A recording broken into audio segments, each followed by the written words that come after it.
these are the topics we are going to follow. And the reason why I try to put them in order, just because to not miss out on anything. Yeah. So every after topic, we ask questions. Yeah. Now we have talk about relationship or marriage. I think let's start. I think I started from this: how to apply via email, via WhatsApp, or a portal. Yeah. So basically, let me start with how to apply via WhatsApp message, via WhatsApp. So you have seen some of the topics, yeah. Some of the adverts. I'm looking for an accountant with CPA and this and the like. Apply WhatsApp only. Get the point? WhatsApp only. But some of you, how you approach the recruiter puts everyone off. Because basically, you start with a greeting. Yeah? You say good afternoon, good morning, anything like that. Then from the greeting, you introduce yourself. But the kind of introduction you bring should have some element of your profession. If I told you I've said WhatsApp only with the CPA, yeah? And say, I'm by the name of Luttamaguzi ABDUL NOOR, a graduate of BCom with CPA level 2. So you have made an introduction of yourself, yeah? But then you have also given up to your name, but then also you have given someone an insight. So now it's like you are attracting someone, yeah? So from that, toina kwogera bingi lugambo. I said, no, that's enough. Then you say, I'm inboxing you or I'm writing to you, applying for the position of an accountant. Below is my CV. Sometimes they say CV only. Below is my CV. You attach your CV. Go sirika. But some of you do a mistake that when you're applying, remember, it's like more like an interview. Some of you inbox, I can do that work. Some people of you inbox, how much is the pay? Some inbox, how much do you give? Really? So you should be professional, and then your introduction should carry some sense that should carry some definition of who you are. Simple. Because I'm telling you how you apply via WhatsApp message. It's the same way you apply via a text message. Maybe it takes, like even when someone says, call me. You say, good morning, sir. If it's a madam, good morning, madam. The reason for this call is that I'm responding to this advert about an accountant.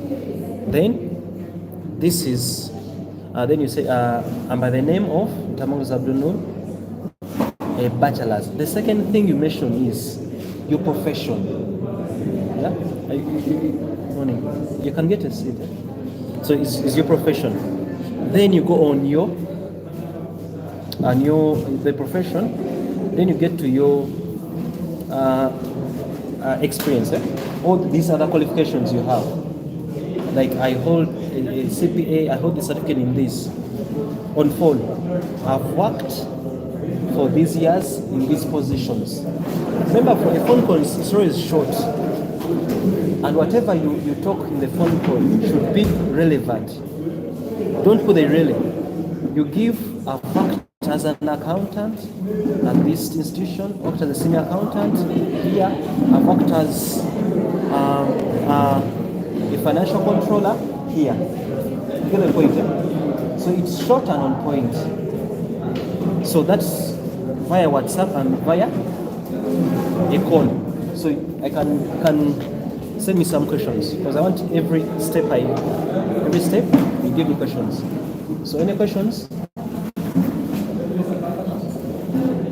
Yeah, is there any questions? Something short. Most of these people who do online, you can analyze it. Okay. Most of the people or recruiters who recruit via WhatsApp, not take our messages. They don't give any response. They just read through and read. Now, you guys, when they you come to attend this session, have you come to attend this session? Get your seat and sit here. So, here's the question.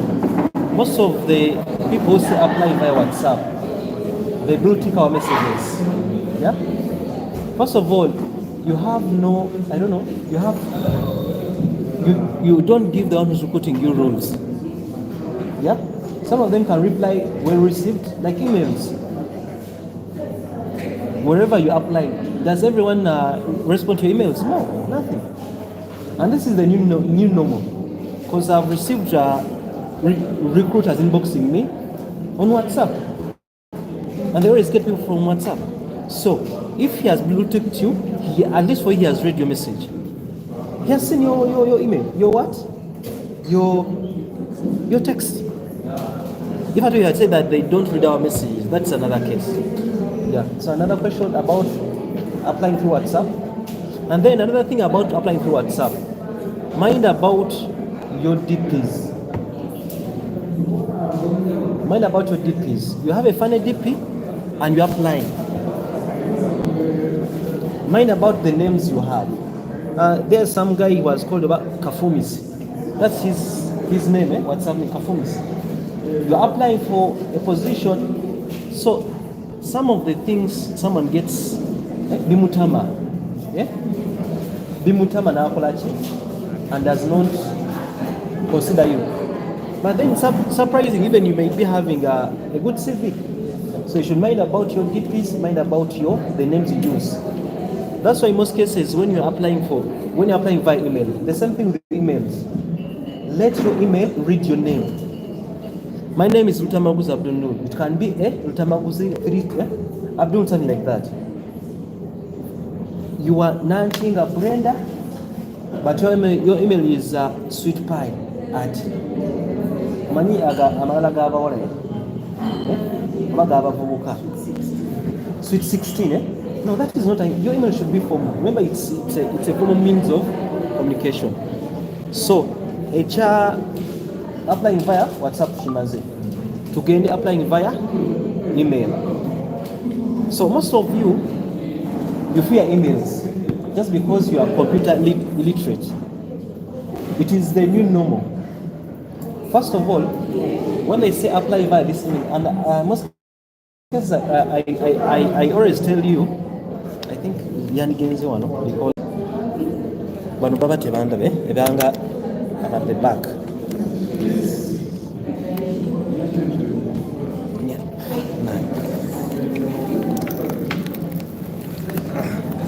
No, if you are not in Bamuduga from you.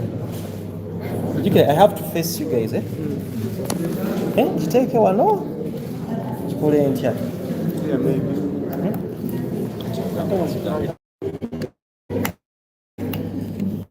So, I think here can I move up. So now, via an email, yeah?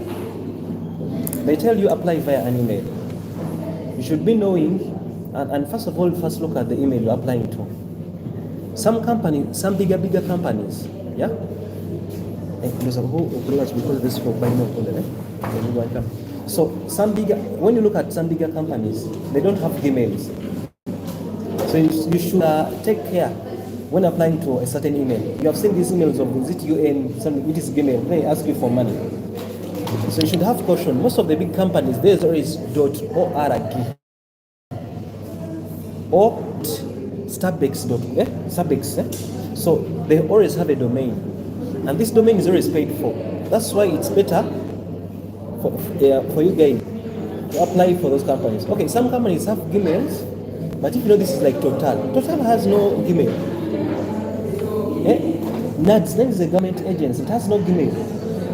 World Food Program has no Gmail, so you should take that into consideration. Then another thing, it's about how you are going to write your email. Make sure that first check the document you're going to send, watch together, via email, via WhatsApp, let your CV read Luttamaguzi ABDUL NOOR CV. Watch together. Let your application read Luttamaguzi what? Cover letter. Why? These HRs are going to get your what? Your CVs received via email or via WhatsApp. They are going to download them.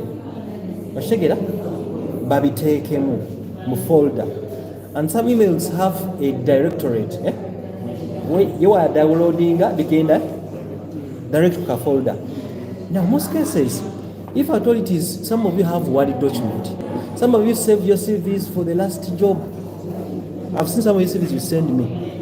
Some of you save your CVs weird names. In most cases, when it's downloaded, sometimes someone has, let me say, 100 CVs to read in one day. Manchi akola. Takena tawanya ku CV data tekira. Agenda kwata the CVs with names. We'll just look for CV. Because remember, on that same email, I think he has also had some company documents. Is it Akuchi? Because some people are sending you emails that are not recruitment at total. Have you seen those emails? HR, recruitment. Those emails are specific for for recruitment. Tezita ko bidala. Kacholi wabande email nga eri Gmail over ya company kuitako other documents. So if at all you attach a document that tell you like Luttamaguzi CV, Luttamaguzi application, bibulira muki document sendala loza yopo imitegele. Then when you get to the email, make sure now the challenge is that people are applying through the phone. The moment you transfer something from the laptop to the phone, if it is one document, a chuka, have you seen that? A chuka. What are them spaces? Like, you guys, do you know Uganda, all of you? Yes, I know English, but it is for special occasions. But I'll try to use also English. So basically, when you're writing that email, check this document you are sending. Surprising you people, you send wrong documents because you're using the phone. Check it out. Open that document. And let me tell you, some of you have CVs that are updated, not updated. You have also drafted CVs. You first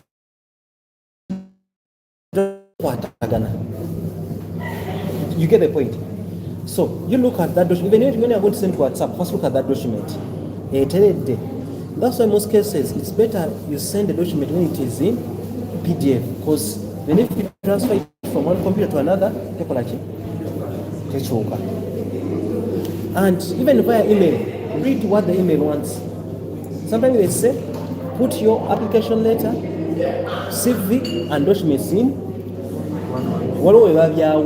Send application letter, CV, documents. They are not stupid to okubiyawe. They're not stupid to okubiyawe. And they're not stupid saying that you put them in what? And they're not stupid when they tell you, okay, this one comes to the portal because Boba limiting achi. Even if you are writing an email, even if you are sending your CV, make sure at least the utmost is 1 MB, the heaviness. Most of you will send a CV of, remember there's a limit of the email to send. Some of you, when you screenshot your academic documents and put them there, document a Zimba. So when you are sending an email, instead of going to that person's email direct inbox, I tell you no, Google Drive. What's it?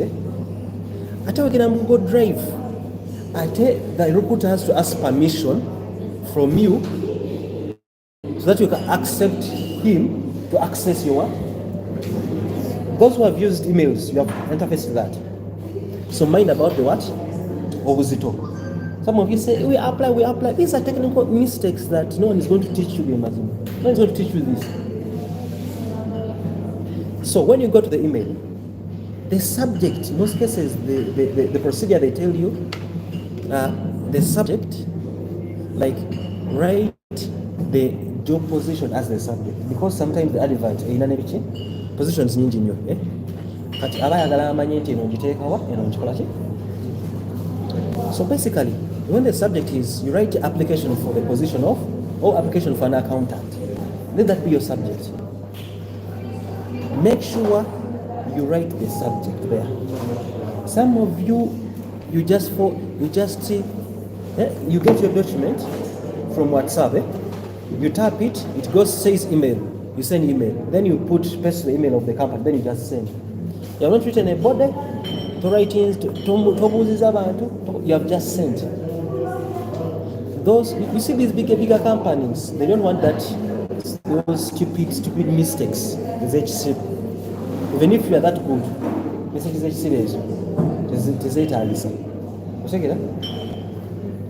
write application for the position of an accountant. Then you go to the body. Normal greeting, good evening, sir or madam. Most cases you don't know the sex of the recruiter. No one, just write good evening, sir or madam. Let me hope all is well. Yes? Then you say, I'm writing to you in response to the advert. Or you can say, I'm humbly writing to you applying for the position, the above position, or the position of an accountant. Full stop. One is a good evening, sir or madam. Let me hope all is well. The third line, I'm writing to you. Then, some of you can introduce your names there.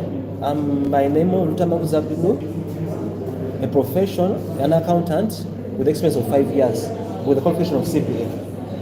Then Noandika attached all my application letter, CV, academic documents. Then Noandika regards Luttamaguzi ABDUL Noor. Write the position of the current position. Rachi. There is a way it communicates better. Watch again. If you are applying for a senior accountant position, regards Luttamaguzi ABDUL Noor. Accountant, Total Energies. No one with numbers of one sir. That's how you write the word.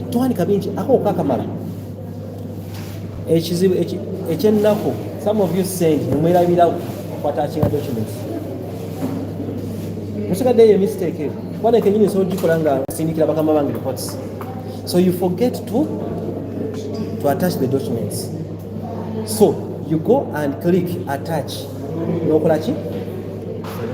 But remember, when I follow the Josita demo, so you know that I'm attaching the right document. Remember, we'll be applying. Actually, in Zokoba, you have the other all the application letters you put. Then you send application letter. You get the CV may be the same. You send the correct CV application letter. You write when you're writing to another company. Different company, different position. So those are the stupid mistakes we do. And you again blame the recruiters. So basically that's it. So because the church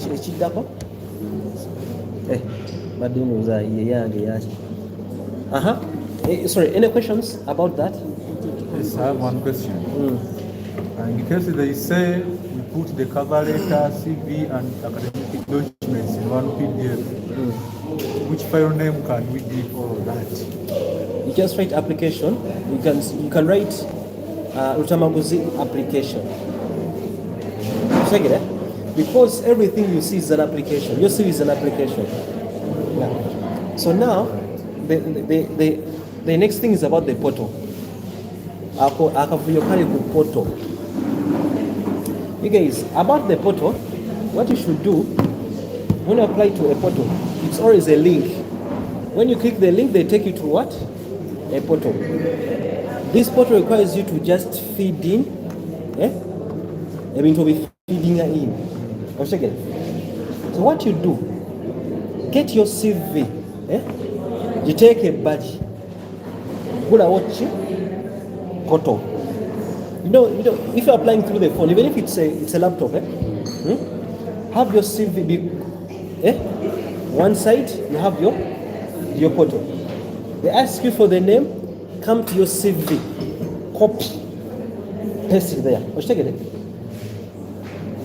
Because some photos, the moment you be typing, that's why some of you report in one. It's because of you. You have already a CV that is written, having the information. So what you do, get your CV. When you get your take a musimu, nebiranga walukano clicking akalaga Windows everywhere. Then you come back. So you just copy and paste. That's you for the education. You copy and what? Paste. That's you for the what? Now, some portals give you a language you should put. They can put you Iggy instead of writing. I've been okay. The roles accounting for monies. They might tell you write in past tense. So you read the what? The roles.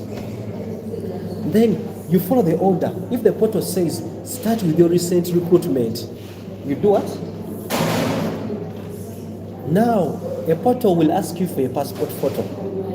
And already while preparing the damusimu, you just click and do what? The moment you first enter the portal, read what they want. You want it, come back, do what? Organize them. The challenge you have, you click a portal, because I don't have this. Then you close it. That means that beginner kutama. That's why some people say that the internet portals are hard. It's about you. You don't prepare for that portal. Then another thing, a portal limits you the size of the document. Some portals will ask you for the experience, then at the end of the link, they would ask you, attach your CV. But they say not less than 500 kilobytes. Let me give you a trick how to reduce that kilobyte. When you get things and turn them to PDF, you know that. Another thing, if that PDF also it is heavy, get your email, upload it to your email, send it to your email, to yourself. It will come. Then how will you download it? If you download that thing through your email, it will come when it's still heavy. You go to the web browser, yeah? Enter the web browser, or take an email. Web browser. When you download from the web browser through your email, you get the point. Another thing, these photos we put like for the academic documents, they make the CV heavy. So what you do, most cases, like people who have iPhone, when they take a photo of like me, I'm having a Samsung. When you take a photo, more MBs. Only kilobytes. Those who have these phones which take and beautify and put details, what you do, take a screenshot of that photo. It's already reducing. Then you like the quality get reducing. So you make sure that way you maintain the what? The quality. Then another thing you can do, you can send that document to someone. Yeah? Your document to someone. Naji komyao. WhatsApp. Now, if at all my document is heavy, I can send it to someone's WhatsApp. But when someone receives, because of his phone, then sends it to you back. So now you're going to those tricks. So the portals, make sure where they put a star, or where they put a star, that means it's a must. So guys, today I'm not going to talk a lot about service because it's on YouTube. Never mistakes, service, but these are the mistakes you really do. So it's a portal link. Any question about the link of portal? Is it understood? The link in the portal. Remember, there's a single one in my group, and some of you, when you say link, you see it. You only wait for this post. Call me.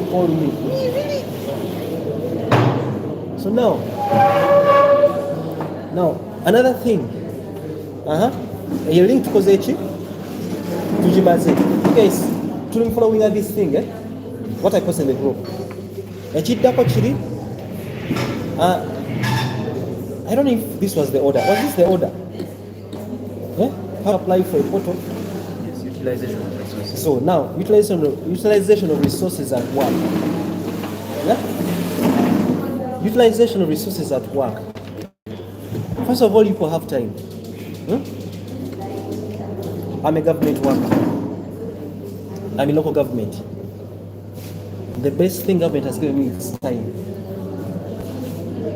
From 8 to 5. The other resources. Nze mera ku Wi-Fi nga ndi ku mulimu. Segera. Siri mukubba government, but I'm using what? Because this one is live. Bwana ne bagambe n'ebirala. This one is live. Ati bakajja kuba pozinga batya.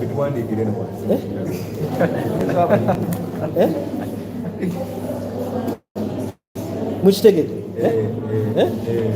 Resources. Someone gives a packet. Mukitegedde? Yes. I'm saying you using resources at work.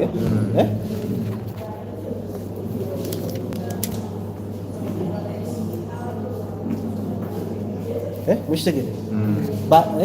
Bajimpadde yange naye eriko UP naye.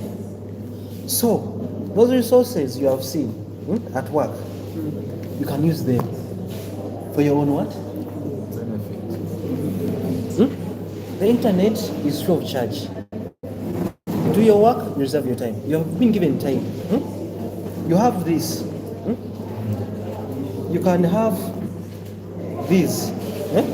10 of them. You can use 5. Then the other 5 you use them to carry your fertilizers to the garden.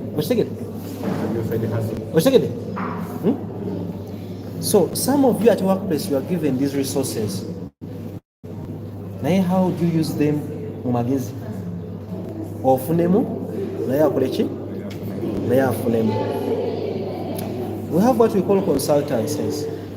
Now, most of you have read my story when I in semester in Makerere. I was not getting a salary. But what did I use? I used my position to get money. Clean money. I used my position to Nali, Nyambako Somese Makerere, to get money from government to this, the consultancies. So most of you are in accounting. How many people are doing accounting? You're doing accounting. What about tax returns? You're at work, but there's a company taking tax returns. You can use the same computer company, the same knowledge, the same which other professions are here? Civil engineering. You have the AutoCAD. You have the computer has been given to you, AutoCAD. Surprise, you might be younger, you have never made even money about that AutoCAD. Have you made money? You have made some. He has made some. Me, the software I'm having here for GIS. The license is for KCCA. That one I will say it. Now you can KCCA. But the money I get from it is, does it go back there? So you use the privileges that have been given to you at work to utilize them. Toina go back, no necessary resources. Some NGOs, there's a way they look their computers that you cannot use anything else. As long as you have other resources, use them. Another thing, use the position of your work. Use the title of your work for to get other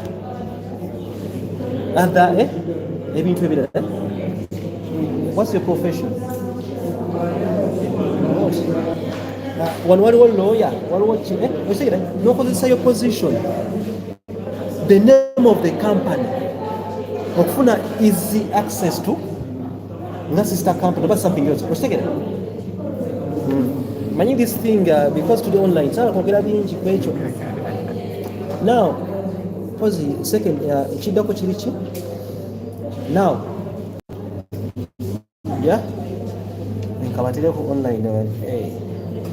Those are the guys online. Are you seeing those climb the ladder global guidelines interview guys? Indeed UK career 99. Get a seat. So guys, in most cases you inbox me for interviews. Get a point, These sites have listed there. Climb the ladder, global guidelines, the interview guys, Indeed UK, Career Guru 99, Workable, Better Team. So are you seeing these sites? They have a lot of resources. What you can do, you can put in your phone, Google, interview questions and answers for an accountant. Workable. Say it. So when you Google, they bring you the what? That site comes. Now, those sites are rich in interview guides. Another thing, when you're working on your CV and want to know the job description of your CV, you just write job description, roles and duties of an accountant. Then in bracket, you write, you can just write Workable, Guru, interview guys. Now, most cases, they give you the job's description. So, Adabantawanya interviews. We see the interviews that I give people and they get jobs. I get them from these sites. And most cases, how do I do it? Yeah? When they call you for an interview, know what are the basics. If it is accounting, no, there's budget control and preparation, there's auditing, there's can be inventory management, there can be banking, there can be tax returns and the like. So you know the core words of that position. So when you put it in Google, you first Google the whole general bit of interview of an accountant, then you start Googling those specific what?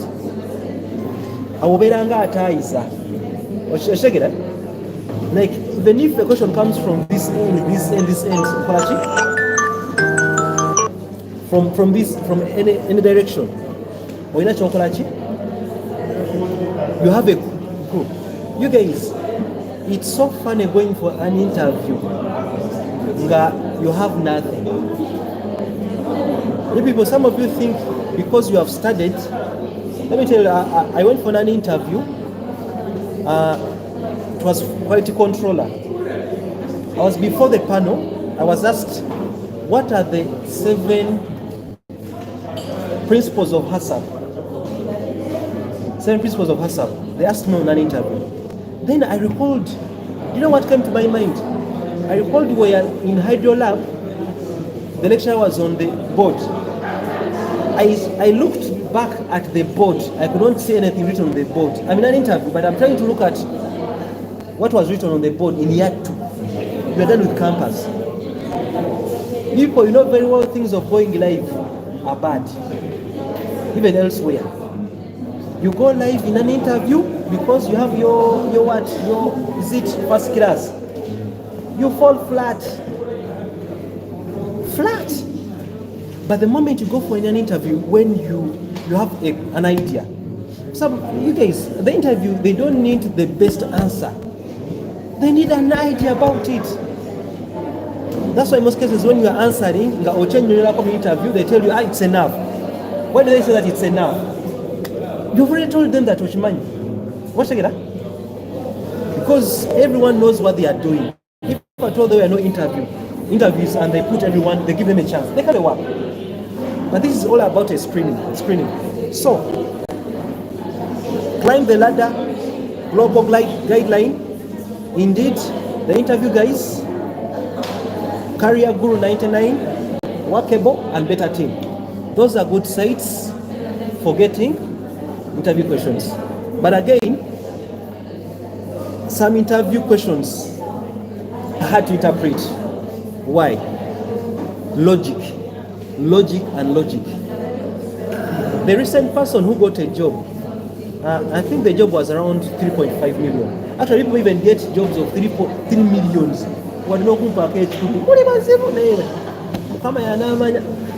So you guys, there are some interviews which are sent via email. Have you ever interviewed them? Those ones are you see these ones of they are hard. Those ones are hard. Those face to face are hard. But when they send you an interview, they just send you, it's a 2-page interview, it can be a 3-page interview. They give you scenarios. If this has happened, how do you handle it as an accountant? Now, the challenge you people have, can I give an example? The recent interview guide I gave someone. Now, such interviews, you inbox me. Because I wait agisa logic. Truth to be told, since we are mama logic. Chikirizo over God. Not everyone is blessed with logic. You might be good at everything, but logic, see what you. Let me give you an example of this interview question. They first asked this guy, how do you, are you a team player? Yes or no? He said yes. Yeah? Kati, the following question, in case you find your inferior, in case you find your someone you're supervising has embezzled some funds, or he has done something, how do you handle it? Kati kambabuze mumpe answer. First question egambye, are you a team player? Ogambye yes. In such a situation whereby there's a staff who has mismanaged funds, and you as an accountant, you have found forgery in the receipts, how do you handle that? How do you handle that? Omukolachi. Yeah, okay, as a team player, Omukolachi. Remember, you have to put 2 things in common. What logic, I don't take the technicality. You have to balance the thing.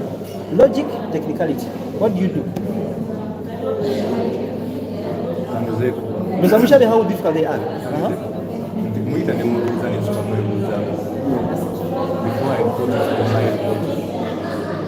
Cutting. Way. Some of you mukotagana.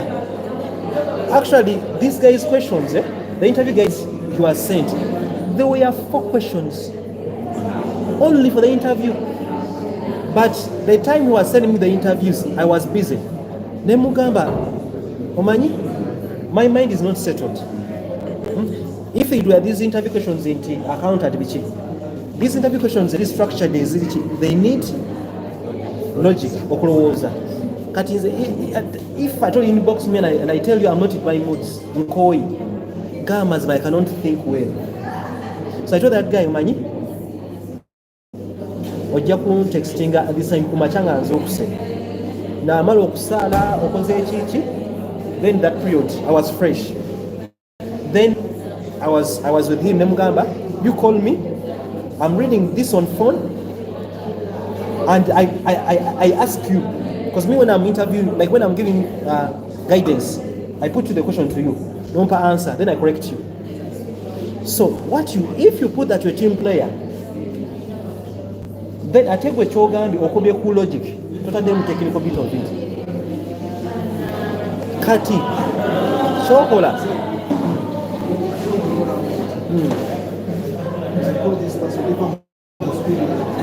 You are not supervised. Okay, you are an accountant, then you can wait. Someone was embezzled. And an accountant, even if it's not, it's like this. Because actually, this one is also face out. For example, I just called this person. I talked to him. I saw the person where he went to, where she went to. Then after, I asked him what he was supposed to do. The moment he fails to give me the answer, then I got the supervisor. I told him because sometimes, like for example, if something is bigger than you, you pass it to the supervisor. Supervisor. Then the supervisor, I want to make a decision for whether it goes to the market now. Atugenda kuba another scenario.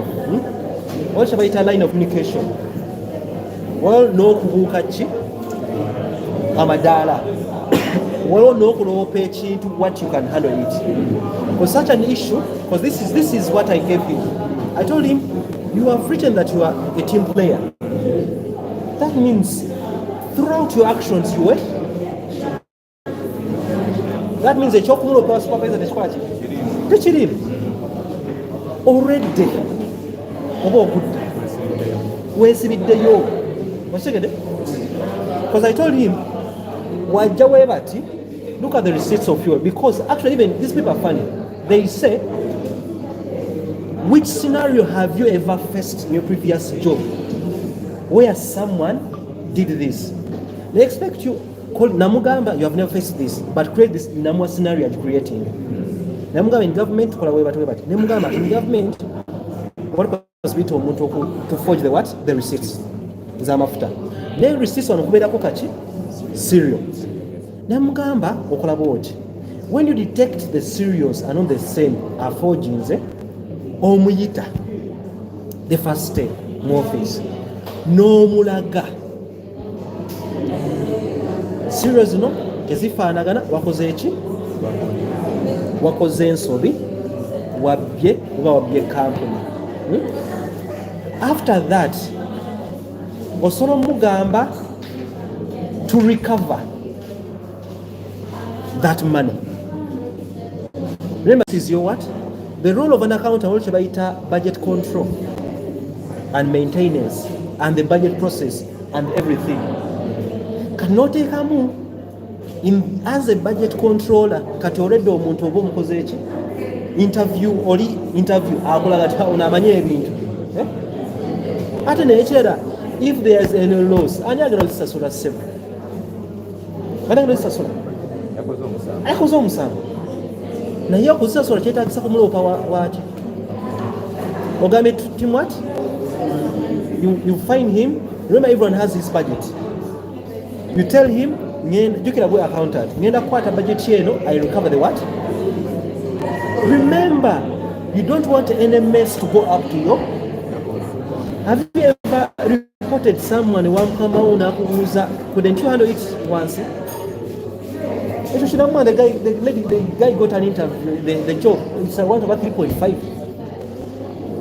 Now those structured, it's like those who have applied for scholarships. You have seen those structured questions. 500 words. What is inclusivity? Gender issues. And these people are bagezi. They tell you to bring your own scenario and you to bring your own what?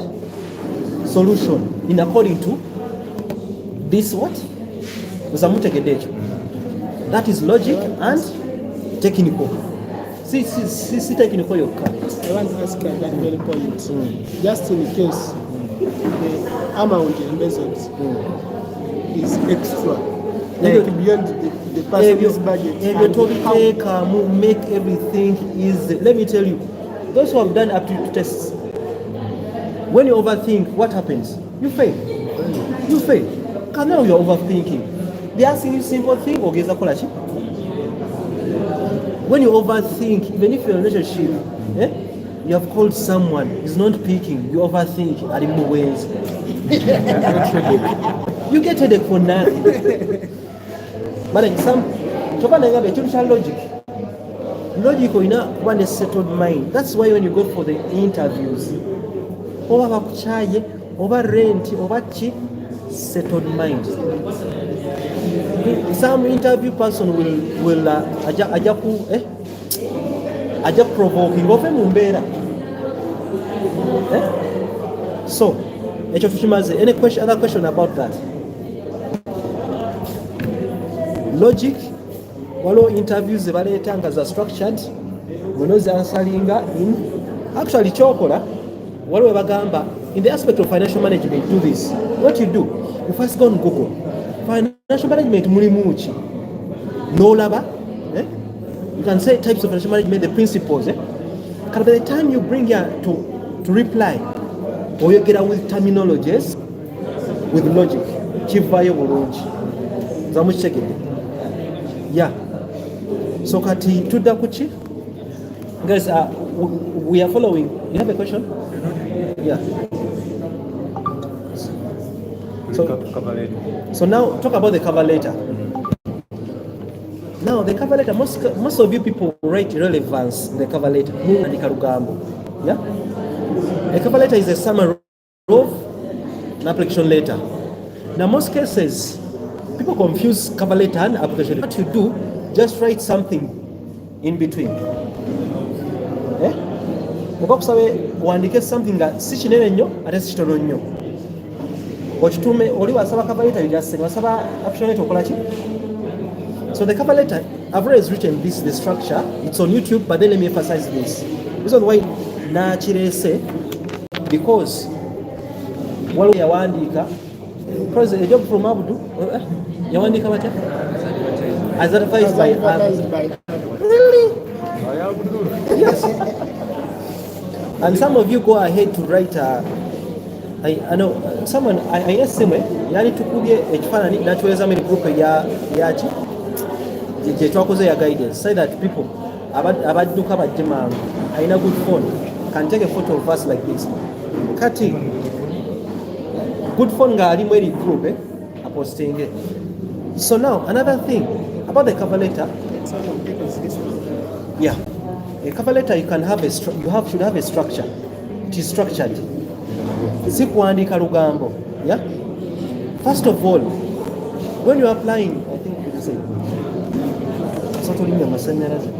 So now, when you are applying for a job, when I ask you send a cover letter or an application letter, yeah.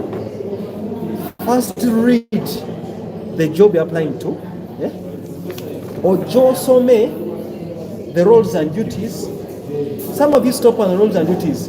What element of competence? Competence we kabateka ku advert. What we kabateka outputs. Which again, expectations on the advert. So when you read all that, what are they communicating? What does that mean? It means that you're going to write a cover letter. Remember, your CV is done to apply for different jobs. But cover letter joiner, ye kwata CV net trimming to a specific what? Job. Which again? So when you have that advert and you rate, output, the skills this, they want this software, they want this. No one can see. Can then no jam CV you? No laba. Which experience have you had that is relevant? Accountant. Now some of you have, let me tell you people, if you have CVs that have, you first worked as a shopkeeper, then you went an accountant, then you lost the job, then you worked as a social worker, then social work, you went back to accounting, but your degree is in accounting. Don't send such CVs to recruiters. Send your CV when it is speaking finance. We expect having audit jobs, accounting, finance jobs, inventory management. Which field are you? Yes? Community psychology. We expect counseling, to be a counselor, social worker, health social worker, research. You were a fuel attendant, then you became a social worker, then from there you are an accountant. What's that? This is what is in your CV. So, redo your CVs. And let me tell you this. CV, it's all about convincing someone who's receiving your CV. So if you don't have the career growth and what is expected, remember this is competition. You should be like Oriwa Disomba, another direction to Oraga. So for cover letter, you write your address at your right top corner. I urge you members, always use the address of your current workstation. M10 Uganda, PO Box 145G. Yeah? But how you do it, you start with your name, up with the address. Luttamaguzi ABDUL NOOR. Down you write M10 Uganda. Below you write the what? the address. Below that, you write your contacts. Then below, you write your email address. That is your address. Not your home address, your address of the workstation. This is not a love letter. This is a formal letter. You're not writing to your relative. Check that. But students, because it's their university. Yeah.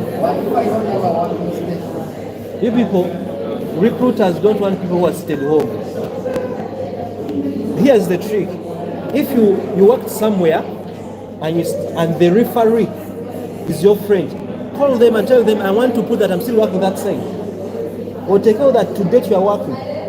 You think they are going to choose someone who has been seated home for 6 months, a year. Then they leave someone who's going to be picked from a job to another job. You have to come from one job to another. So from the address, you go to your left. You write, always address the person writing to, the human resources manager. Then down, you write the name of the company. You check it out? You skip a line. You write, dear sir or madam. Even if you know the sex of the person writing to, you have to write, dear sir or madam. Akamanyiro kakome. Don't show them that you know the person. I know it's a she, it's a he. You write, dear sir or madam. Then you skip right, dear sir or madam. Then write right. Semicolons. Buba fulu. Muna budoto bubi nga buli fulu. Obaye bwe columns. So now you write application for the position of an accountant. Position okola ki? Now akavuyo kajja wano ngo maze wandikawo. Nolaba akavuyo. You people write funny things. I saw this advert in New Vision. Who asked you that? I posted in New Vision. I sent on WhatsApp group. I sent on this. First of all, you have written the things. One is what the application needs. You go, first of all, you go to your transcript. You get your transcript. You look for around 7 courses that are relevant to that job, because the courses relevant to, you might have done BCom, but the courses relevant for audit position, say Zimunga finance officer, say Zimunga administrative and finance officer. So you go to your transcript, you write it down 7 courses. Tuandika change. Yeah? Then you begin this body by saying, I'm humbly writing to you, applying for the position of accountant, full stop. Then you continue. I hold a bachelor's degree in BCom. No, you people, this is not a love letter. You complete bachelor's of commerce. Then you have people. Now, there's where they are asking for a major. Yeah? You put in brackets, if I told the position is wanting a marketing officer and majored in finance, you can put major in what? Finance. Kati, even though the position is not in what? Marketing, you majored. Don't be jogere. Don't be stupid to put I majored in marketing. So we're applying for what? No. Chifule, plain. Bachelor of Commerce. From which university? You people mention the universities you started from. From Makerere University. Hence, attaining knowledge in. After that, what you write there? These courses, maybe in banking, in accounting, in financial literacy, in financial reporting. You write around 7. That is the first paragraph. How do you write your first paragraphs? I'm a 26-year-old Ugandan female. Really? Really? From Uganda. No one has asked you.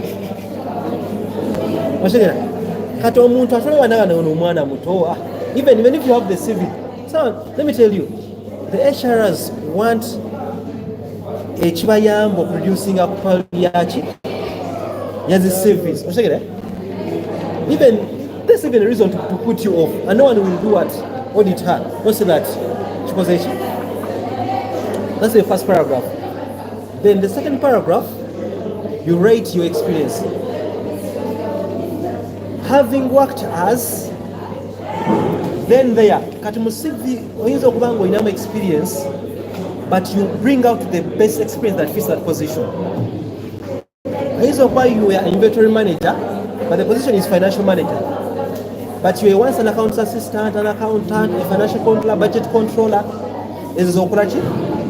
So Jayo, having worked as a financial controller, accounts assistant, accounting intern at, you mentioned the what institutions respectively, has given me the opportunity to develop technical expertise in Katiwano, Chodamo Wandika.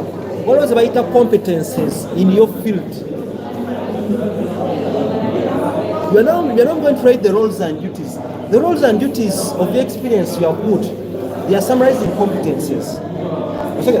Kati mwenga aba finance, muina auditing, banking, budget preparation, budget and evaluation, muina inventory management, muina tax and returns, muina cheshara. Which other field is here?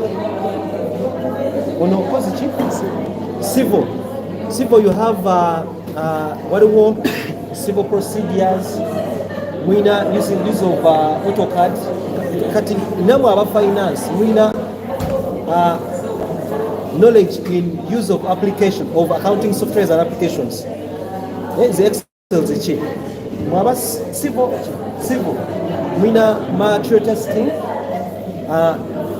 Material billing. Muina safety and what? You want civil. Safety, health, and what? Environment. Never know. Chopoli was civil. Muina mwechera. Walwo cost. Walwo construction control. What? Measurements. That's a role and duty. Wallo construction management, construction site management, muina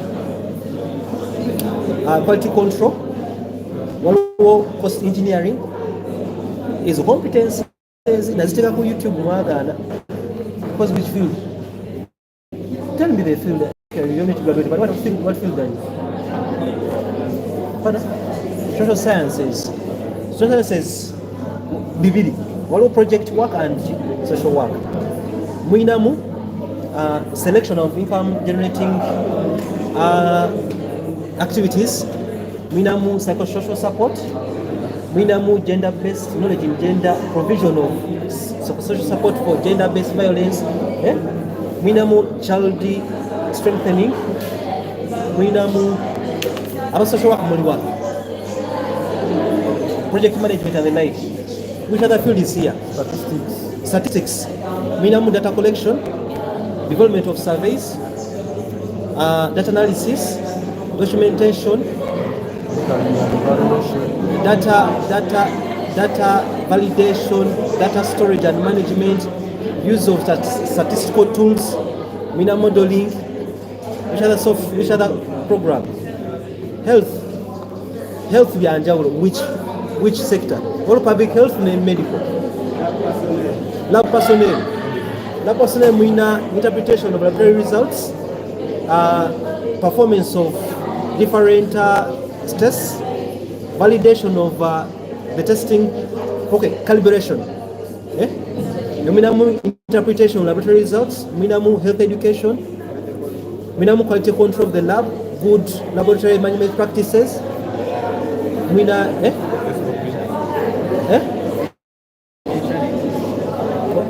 Wallo reporting.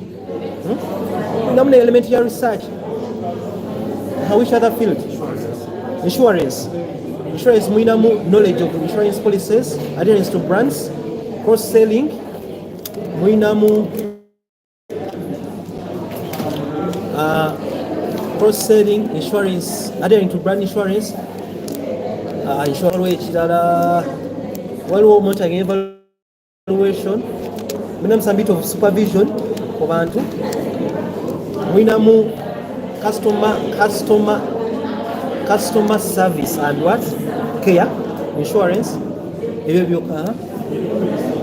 Clinical medicine mulina administering of prescription and medication, provision of health care, interpretation of laboratory results ezivuddeyo. Waliwo mulimu wards, bino ebya ward, mulinamu supervision of bano ba clinical biki bano abalala baliwo awo. Ekirala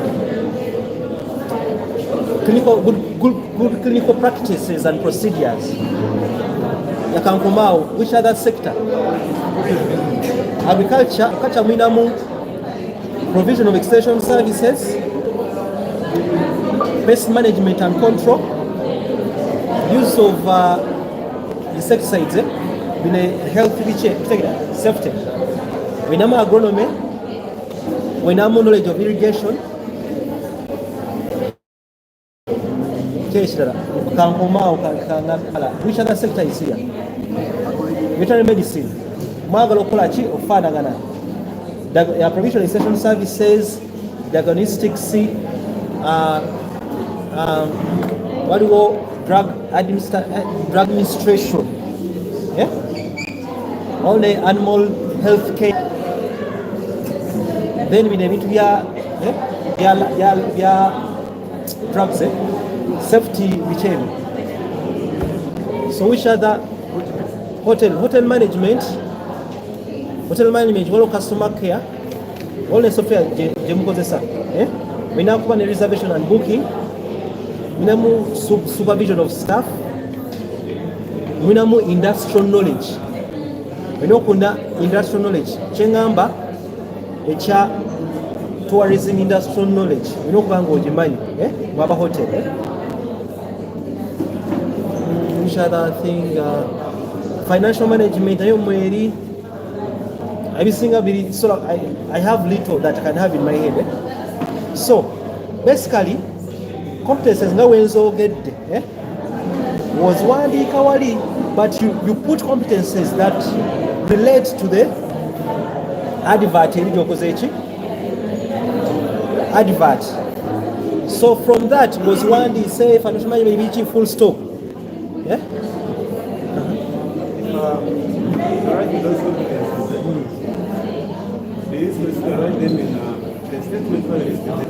No, in a statement, a statement having what as this and this and this and this company has given me opportunity to develop technical expertise and competences in nobi naming.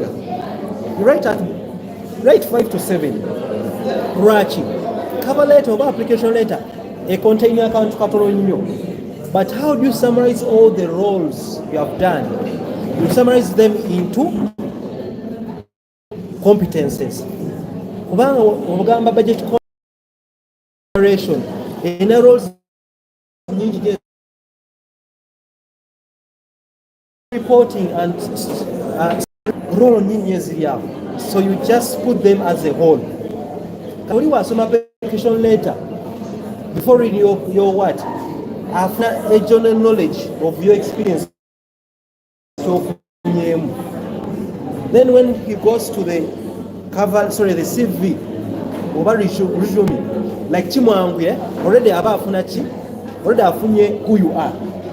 That's why in most cases some people wasoma cover letter tata wanakusoma chi CV. Amanya this one as scrolling through just the role, just the titles, this one is wakutera ku shortlist an interview.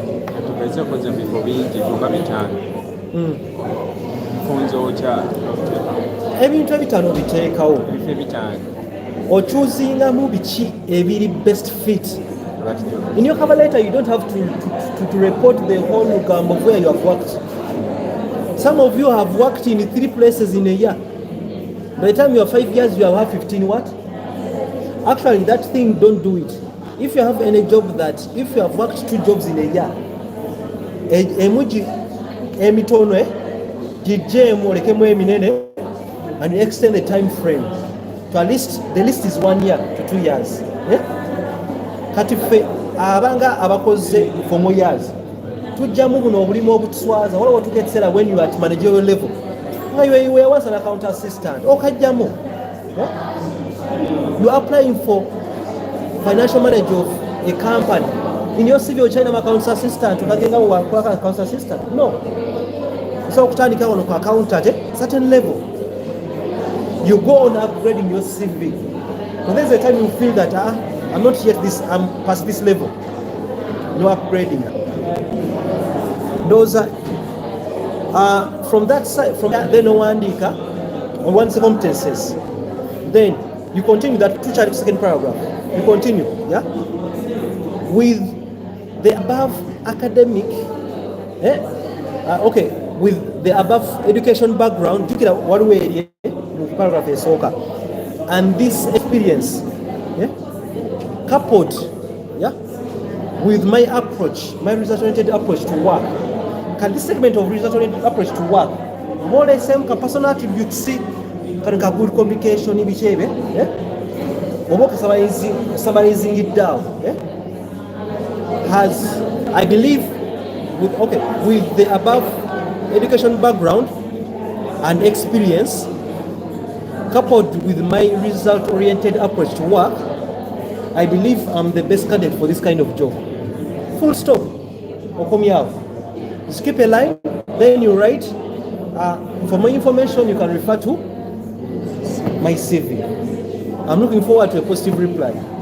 Then note that one, see, regards, not special signature. Now, most cases have the e-signature, because when you are sending online, when I was signing, but the namasimga fewalo was also signing. At me, mine has a pen. I can sign. Then you attach the what? Signature. Also, kwata got paper, no signing out in black, no page funny. Then you attach to your CV, such that your document goes signed. From the signature, you write your name.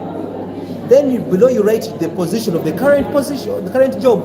Then below you write the current what? The name of the current workstation. Check it out. You can write regards, I sign Lutamaguzi ABDUL NOOR, Fisheries Officer, Royal District Local Government. Check it. A formal letter. When you're addressing someone, akulabanga omuntu omunene from elsewhere, agala okujja joining our one day work. Those are mistaken. That's how you write the what? Cover letter. Now for the application letter, it can be the same. Because when in Uganda, even the HRs, they cannot differentiate between a cover letter and application letter. Just one something in between.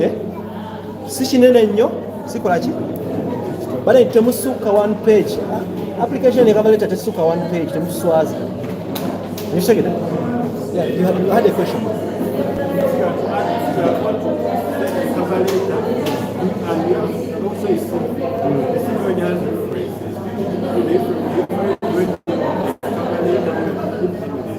The normal cover letter, you don't put the references unless you have been asked to. Katwana wengambe for more information, refer to my CV. Awanika for more inquiries, contact no one kabachi, referees ibao. Now you compare a cover letter Jemba Gambi and what you have been writing. Wobenanga go HR, whom do you accept? Whenever it is brief, it communicates, which mu nga wochagala. Awo tuvuddewo.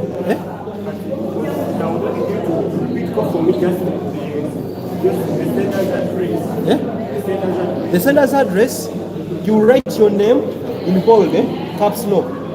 Below, you write the name of your current station, or MTN Uganda. Below, you write the PO box address of that workstation. Then below, you write your contacts. Then below, you write your email address. You skip a line, you write the date. Then you come this side, so now, yeah. For example, when I'm applying online, so am I supposed to send a CV at the same time I send You have come late because you never did a applying online via a portal. You feed in, you have your CV this side, you just copy from your CV and feed in. But sometimes at the end, they ask you for the CV. I've never seen them asking for the cover letter. They ask you something for the CV, then you attach. Then you are filled in.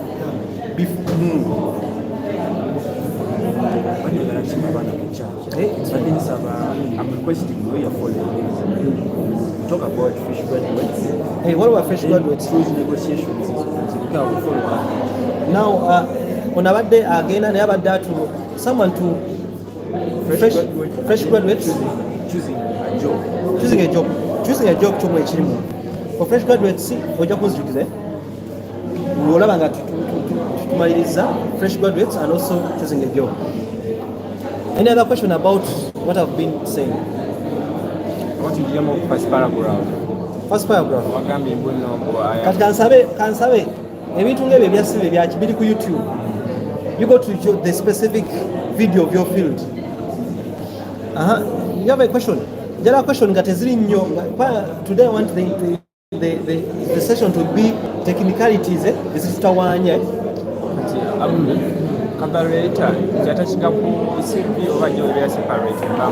So when you are applying, the recruiter will tell you what to do. Either attach the CV and cover letter and documents in one document, or you send the cover letter alone, the CV alone, and the academic documents alone. But if at all they have not named it, you can send everything as one PDF. Cover letter and CV, then academic documents. Academic documents, you start with the recent qualifications. And most cases, you people, pass slips are not academic documents. Go and get certificates. Some of you have value at the school fees. Would they school fees? Certificates. So I want to go on. Motivation. Yes. Well, someone make. Remember, I want to beat up time. Time. What? That's true. Is there an impact?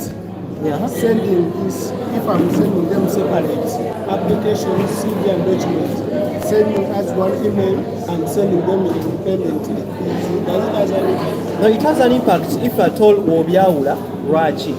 When someone downloads, they might get scattered. Remember when someone downloads to the laptop, some of their computers dates, to put them in the dates when they were downloaded. Some put them in the alphabetical order. So, but if you send us the whole, we should match in one document. So now let's go to a motivational letter. So a motivational letter is more like no application letter. The motivational letter, the paragraphs. They can ask you a motivational letter for the job. Like the first two paragraphs, saying is application letter. With Vera, motivation letter. I'm applying for this job. Say write a motivation letter for this job. The third paragraph, mentioning the first paragraph, mentioning what to go to Bewasoma. Second paragraph, you mention your experience and the competences. Then the third paragraph of the motivation letter, you write how you will benefit the what? The company. What you're saying? Into this kind of investment, this is how we benefit the company. No bagamba, there's financial controls. At the third paragraph, fourth paragraph, you write how you will benefit from the company. The backward. What's again? Motivational letter obanga laganti mubantu bonna mulonde wonze. So first paragraph, second paragraphs, cover letter. Third paragraph, you show how your skills, your things benefit the what? The company. Then fourth paragraph, you write how you, having been given a chance to help me develop my skills in accounting, in this, which. in your field osokolaga n'ekintu ky'omissing oyinza nga oli mu civil engineering naye nga material testing tomumanyi nogamba it will help me better up kale tolaga nti tomumanyi neraga nti bajja kwongera okitegere I can enhance my skills in material testing okitegere. So I think I've summarized the what the cover letter, sorry, the motivation letter. Any question about that? For scholarship, motivation letter for scholarship yagala fala munga kyebayita personal statement cause kiddako wano okitegera. So motivation letter, okay, it's the same. I may wind it summarizing then a personal statement. Any other question about motivation letter?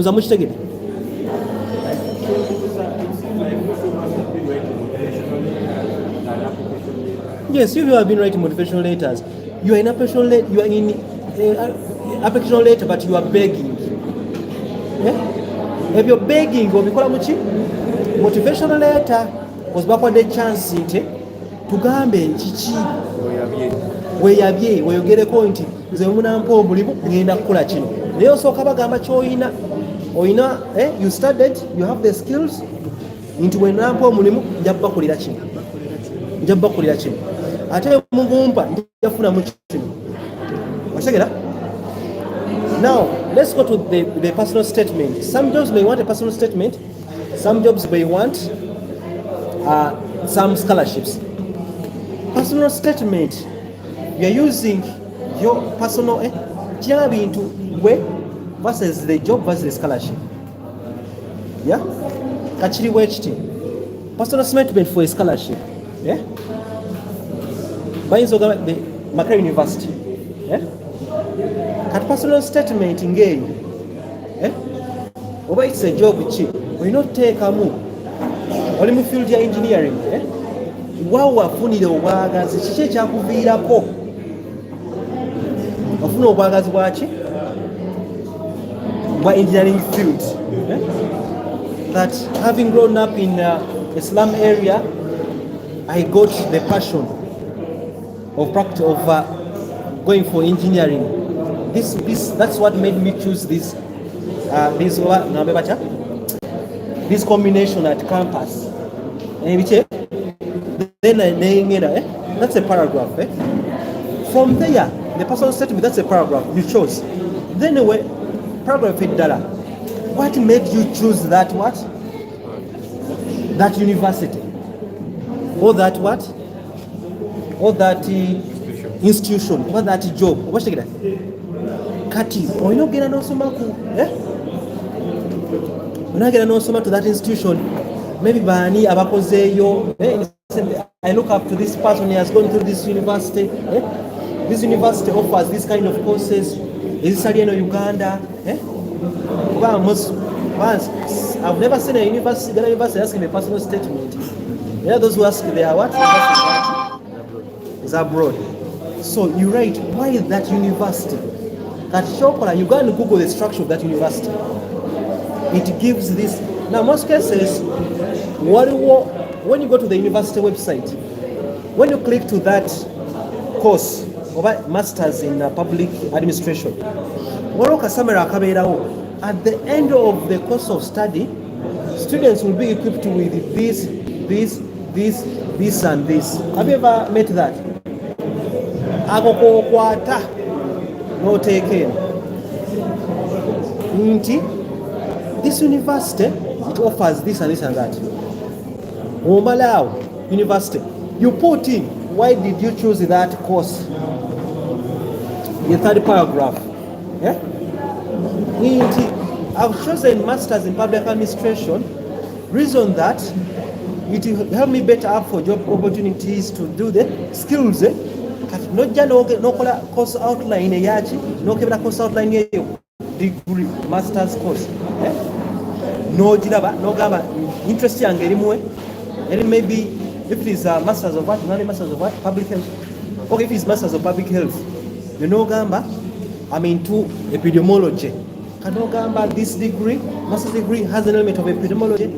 Ateja kunyamba nkoleki. That is the third what? Paragraph. Kati, the fourth paragraph. Tugambe first paragraph eberamu your experience. Second paragraph eberamu chi? Sorry, first paragraph eberamu your education. Second paragraph eberamu your experience. That paragraph why you have chosen that institution. Fourth paragraph eberamu why you have chosen that what? That course, that program. Kati, the fifth paragraph, otekamu, okay? If you are given a chance no gisoma,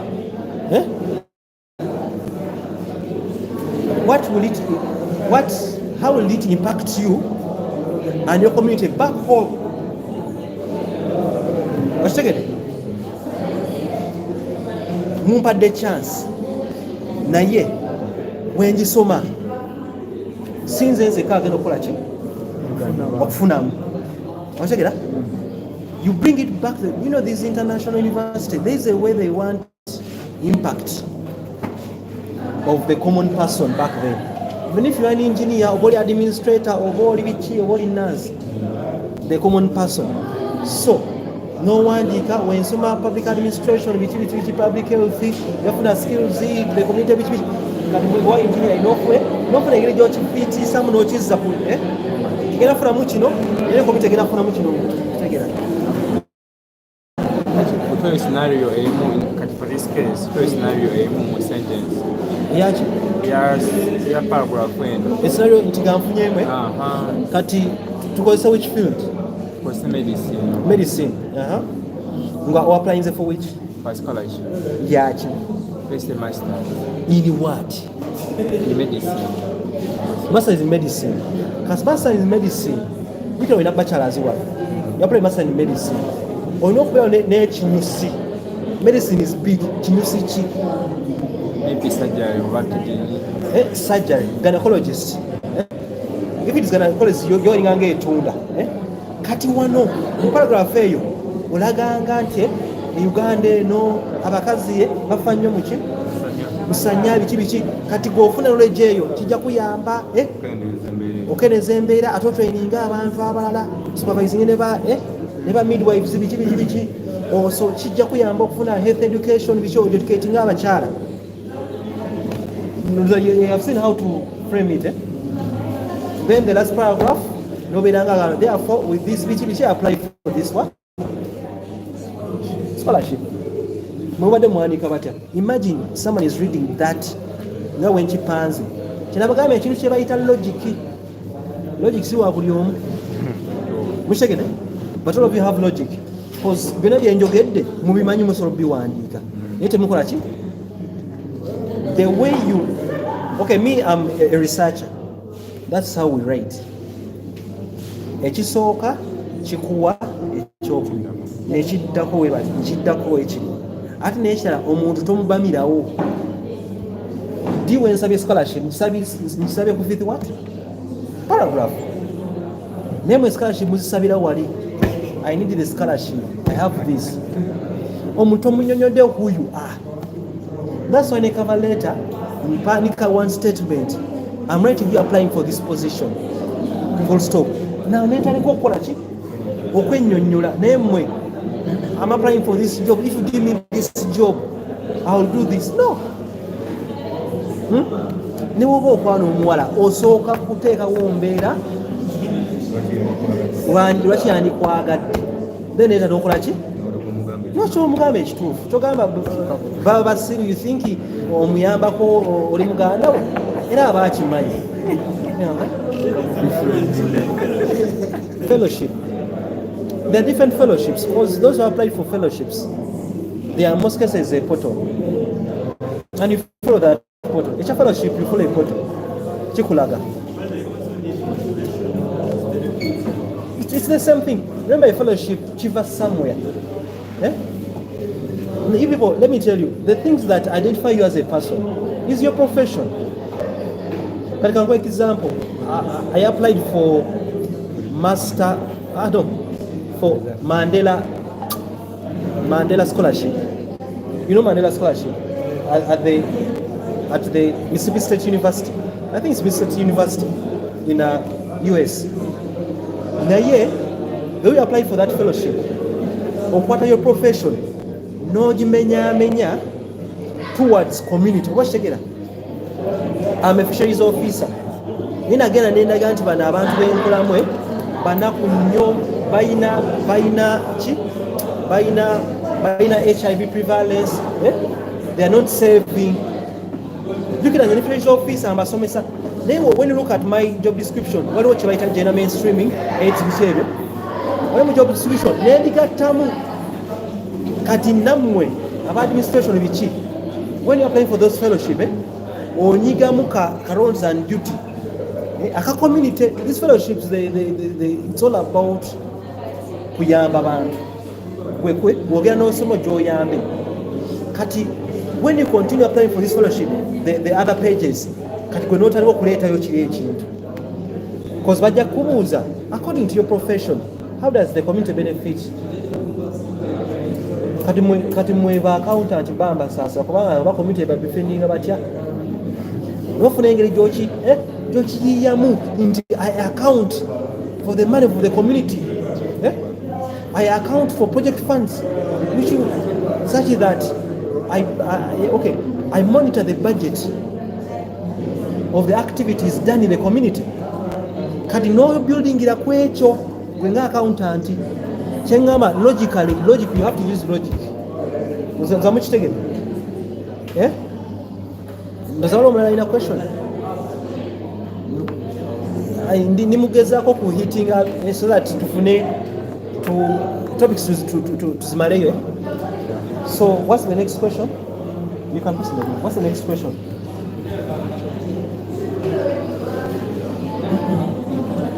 Guys, neshara tuwena kwe mwanya musente waliwo twasasudde 50k but then waliwo admani tujja kwe mwanya musente balance abawange nakolera bweri mwaba mpadde amafuta agandese. So now fresh graduates with no experience but fresh abaliwa fresh graduates with no experience baliwa but fresh bebana amazo graduating akoze chiwanu yabiki freshers. Bana ibo temutia I was once a fresher in 2014. Kati mutia biki hati freshers you are fresh even you have not yet graduated. Those who have not yet graduated mufune testimonials waliwo abali emakerere abasomedde emakerere. You people you can print out your musomedde emakerere you can print out to baita mwina chabaita poto testimonial. No you printing and ogene wa college regis nakola ki stamping up. Other universities because there's a time I went to MOOCs, the same thing they do it. Other universities, which university are you? Chogamba, they cannot print you your testimonial and they stamp it. Use that as your document. Natunafuna ki kati ekizibu kiva ku experience.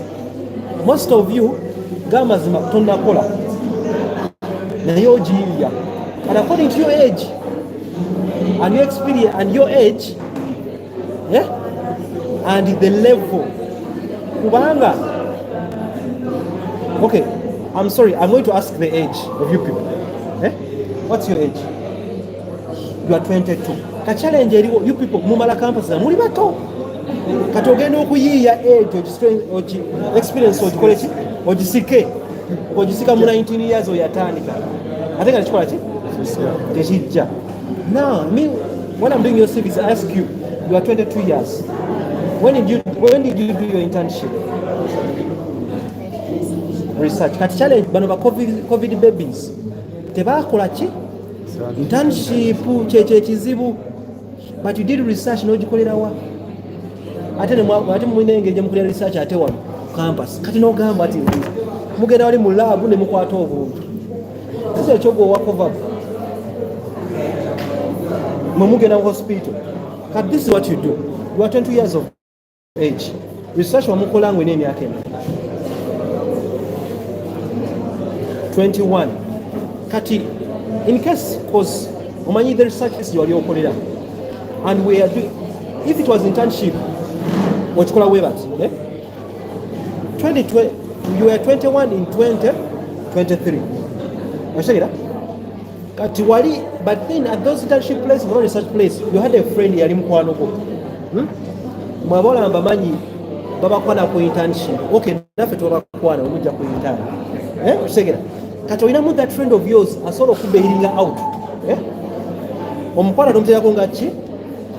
Nga referee. Kati n'oteekawo wali internship, wakola intern, wali intern from June to August. The normal intern. Ebala myaka ebiri. Miezi ebiri. June. Fenga twakole myaka esatu. Sorry, 3 months at our time. Ekitegeeza mutandise otubba babasoma edda. Tusoma kingi, bamusoma kitono. Kati okwata from June to July mu CV. N'oteekawo laboratory intern. Osegera. Kati n'ogenda ku those sites embadde workable. N'onoonya intern akola ki. But your first statement should be working under the supervision of, that should be your first statement kuki, roles and duties. Osegera. Then once ogenda ku those sites n'oteekawo roles and duties wali tewazikola. Then oziteekawo some position tezinaba intern. N'osobola okunoonya the assistant, council roles and chief. N'oziteekawo. Kati n'olaba omwana wa yattu ali ku internship, roles ki z'asobola. N'oteekawo what roles and duties ezina authority. Toziteekawo oli intern, oba okitegeera? Toziteekawo, oteekawo eziki? Kati omalaawo n'olaga nti intern wagikola bulungi ne bakukkiriza okole ki? Obeere nga osoma okola ki? Kati this is the funny bit of it. Oli akoze intern Mbale, ate intern yagikolera Mbale naye asomera Makerere. Musibi tosobola kiteekawo. Because they will ask you, how did you manage to do what? Kati osobola okukyusa internship place near the university within Kampala. Wasomera Mbale, internship wagikolera nearby Mbale. Kati n'olaga nti when namala intern for those 2 months, nasigalayo nga support staff. Kati n'okwata third yayo yonna mwaka mulamba wali okulanga support staff. Support staff asobola okuyitibwa at any one time. Support staff asobola okuva mu lecture n'akola ki? N'agenda. Support staff asobola kukola ne mu weekends. Osegera. Kati n'okwata if at wali wabadde nga accounts intern. Then n'ogamba from 2022 to 2023 wali accounts assistant, support staff. Because osoma, you cannot be given a full position of what? Accountant, no support staff. Accountant in brackets support staff. It means toli ku mulimu, you are supporting at time nimojikola. Kanogenda ku those sites zemba wadde. You write the roles and duties of accounts assistant, nose take out. Kati waliwo authority roles. Zotasobola kukola because okola ki? Okyasoma. Kati n'okwata 2023 to date, noteekawo accountant. Okikola otya? Tolina mulimu. Ofunamu, you can either say era intern yo generally after campus yakoze ki? Yakoleke. Manyi these things of CVs. Wala woyiye kino, it's believed. That one muntu wakwa CV watu, they can believe it. Why? Balaba intern yagikolera amusigaza nga support staff ate bakola ki? Ne retaininga. Ate wali ng'olina referee wo mukwano gyo n'okwata accountant n'omuteekako n'okwata mikono gyawe, because when you are at work waliwo abantu whom you befriend n'omufixinga waawo, and make sure abantu abo they know in case babakubidde ng'okola ki? Kati w'apply n'ofuna omulimu ogwo otandika kati you leave the experience, then you put that job gy'ofunye mu alaali. Then eno ogenda okyusa ba referee. Washegede. Kati mwe the referees nkuma abakafuna campus. One of the referees you can put your lecturer. Your lecturer umuteeka kwe. Now if I told you you were at courses, you did bachelors of computing. And I don't put lecturer or work cover-ups. Don't put a lecturer or university in that. You put lecturer or yakusomesa. When you're in good terms, in good terms, don't put busy lecturers. Don't put a principal. Those people don't have time. They don't have time to remember. The same thing with all of you people. When it comes to referees, put a technical referee. You are an accountant. The referees are called. HR bagenda mukubira agambe this person was handing in reports early. This person was coming early at work. This person was training to others. HR chagenda okwogera kugwe. But a financial, like a financial referee or financial manager or what chief, oh no, this good is good at auditing, budgeting, this aja kwogera all the technical terms, all the thing. We should mind atena mu social worker HR tamanyi mirimu gyamwe amanyi just behavior change oshege oteeka oli project manager when they are called asolo gamba ono the timelines of the project as kwachi as tukiriza budgeting of the project outcomes M&E amukola akola kino deliveries weziri kukitegedde those are the referees.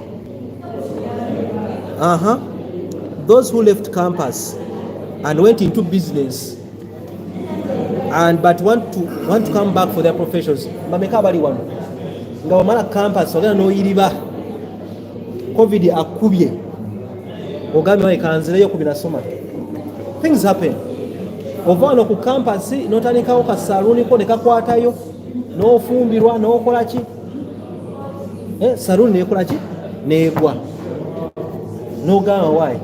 Ozi nasoma ki? N'ojjukira ozi nasoma. Luga kakole ki? Guys, I'm using Luganda because the English I have it is to appear before auditors and my supervisors. But I can use also English. So, what you do? When you put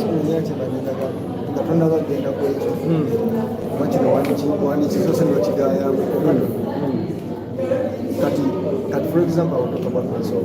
I was at campus, then breaking out, then it was more hospitality for like 8 years. Outside.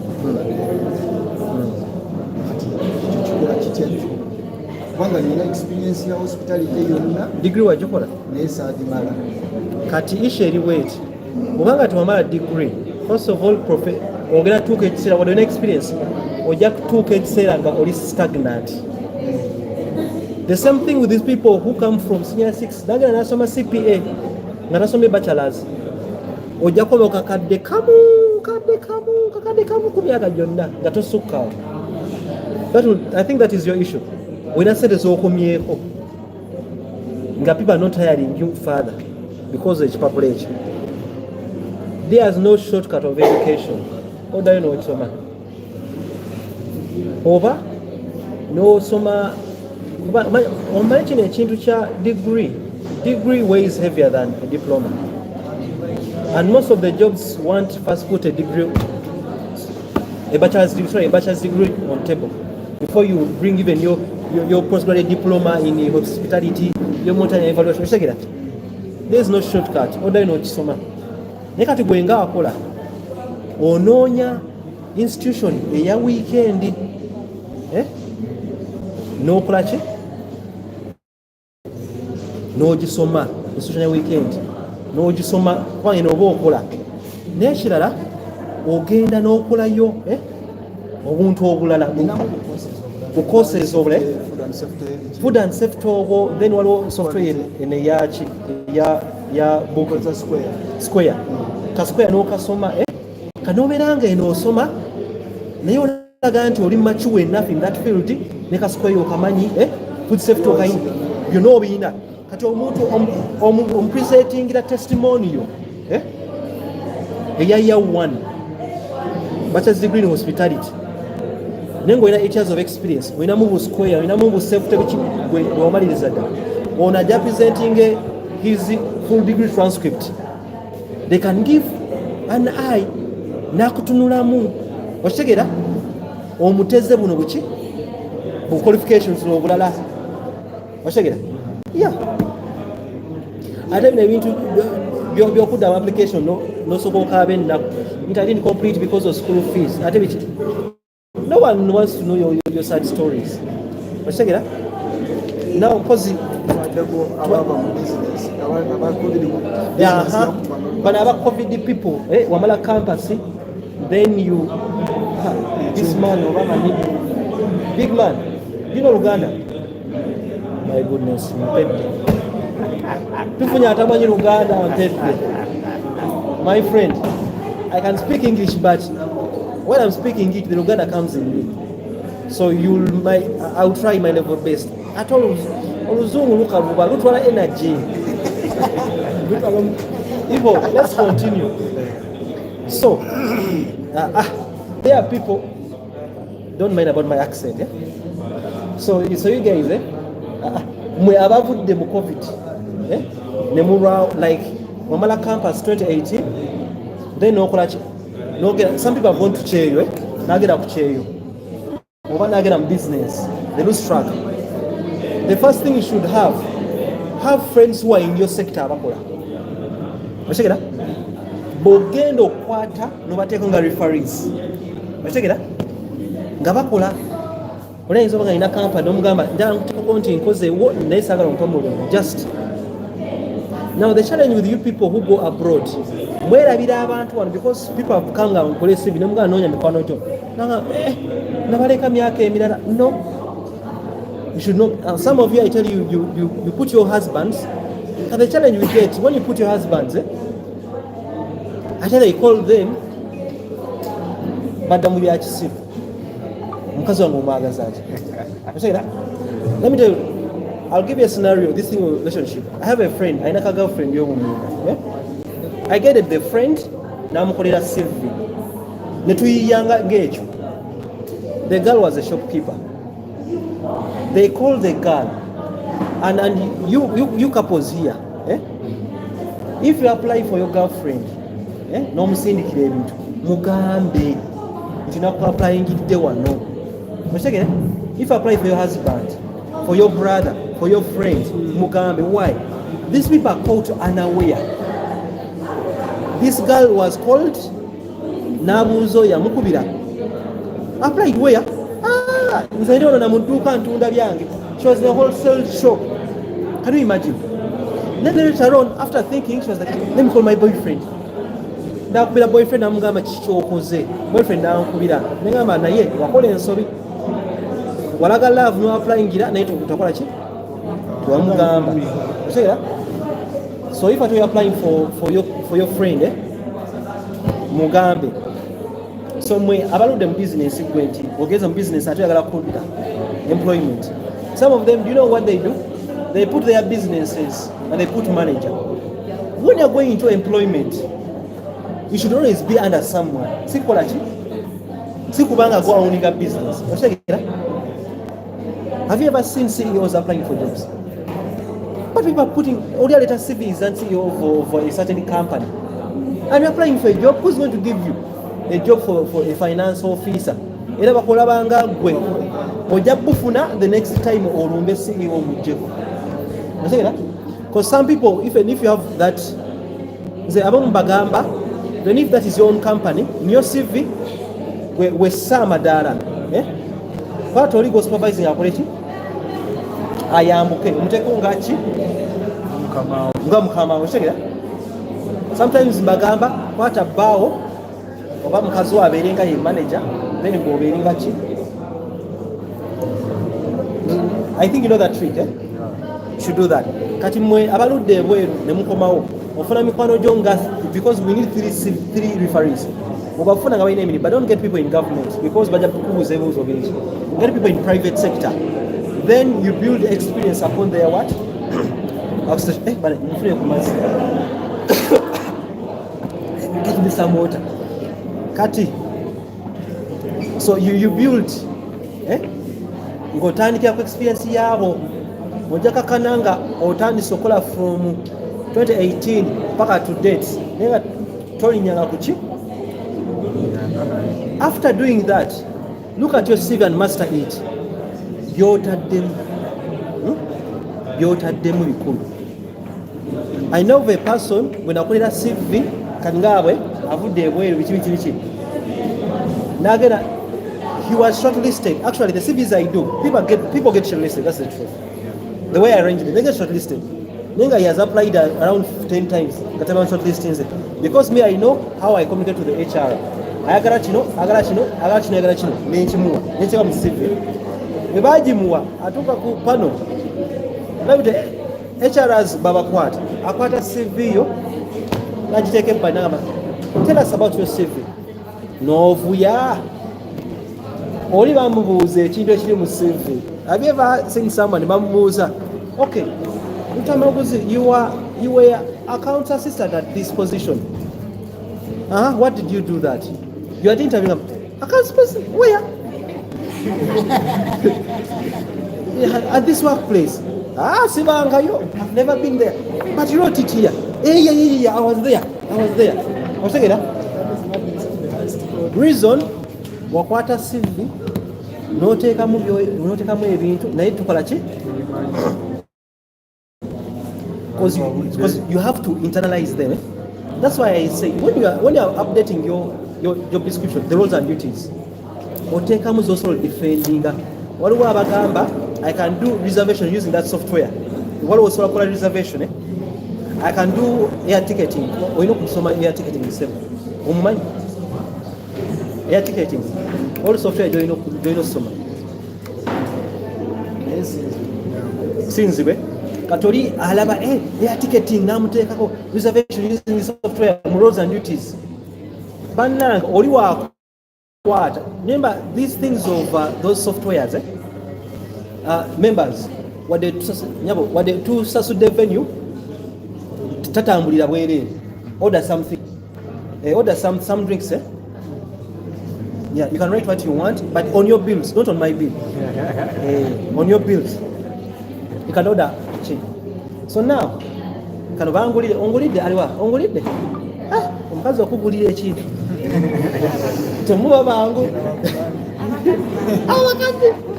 So now, so you guys, mushirabye. Obango updating us being okay, it's really interesting. You put some roles to make it heavy. You have to do that. But after putting that, you put balance sheets, nenga tojimanyi. See that? Those in accounting, whether we take knowledge in accounting softwares and platforms, and you put Excel, QuickBooks, IFRS, no be take a wow. Make sure you know them. And other people whom I put for them, and I tell them, what I put for you, get someone who's in accounting. You have an idea. Say that on the panel, we need to ask you about, you have some idea. Then, when you get to the job web at, you know yourself in Toshimanyi. Money, you get someone. Money, there, when you go at the job place, when you're new, there's some people who are welcoming. Walo abaina pride, walo abaina che. Ononyamu ali easy, ali simple. Oba solo kuida banno.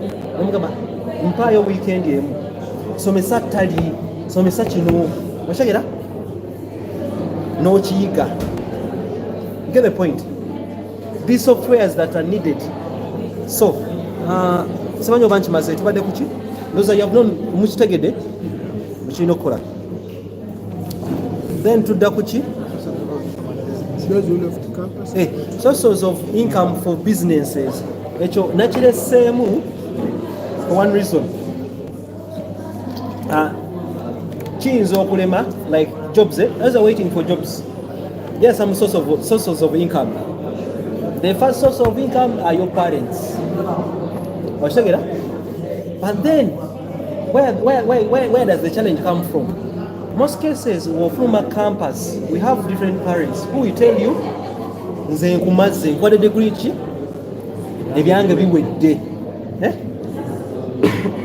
What are sources of income at work? Now, for us at work, what do you cash round? Who does a cash round? Cash round a better weight. You know your workplace. Mumanyi level necessary yamwe. Mwizo kwa necessary size ezimu. You make a group of 10. Then you say, every Monday we shall bring 20,000 according to your level. 20,000. Then you write a list. Then 10. Then popular. Then you write the order. So every Monday you collect, if you are 10 people and you're collecting 20,000, that's that every Monday it's what? 200,000. Nemu collecting nemu kwasa muba no mwanika treasurer nemu kwasa omuntu ki. I can answer that. Echo techiri mu riba techiri mu kola ki. Another challenge we had with that couch round, our bosses would delay to pay. I think that was to tuyagala mukola ki. What we did one time, that was in because this is, it's about the family bit of it than the work. So you can do that cash round, even among you students, cash round. The second source of income are your partners, your husbands, your boyfriends. I call them boyfriends. Your boyfriends, your girlfriends. But how do you do this? Actually, the challenge is that why you people tebaba was sent, tebaba was sent. Soko tekewo enkolagana ekuwesa sente. Ladies, take away enkolagana ekuwesa sente. Reason. Me on the platform, I say date smart girls. May I date smart girls might be having chibi. My brown thigh. No bongo we no cola. Ladies, this is how you can do it for your boyfriend. I know you say boyfriends are stingy, but then how do you approach them? Well, later idea, and that don't come ngalonsa. If the budget for your business want to start is 500,000, like you motivate the guy, you tell him, honey, I want to do something over. I have a friend, she was not my girlfriend, a friend. I was at master, she was a bachelor's.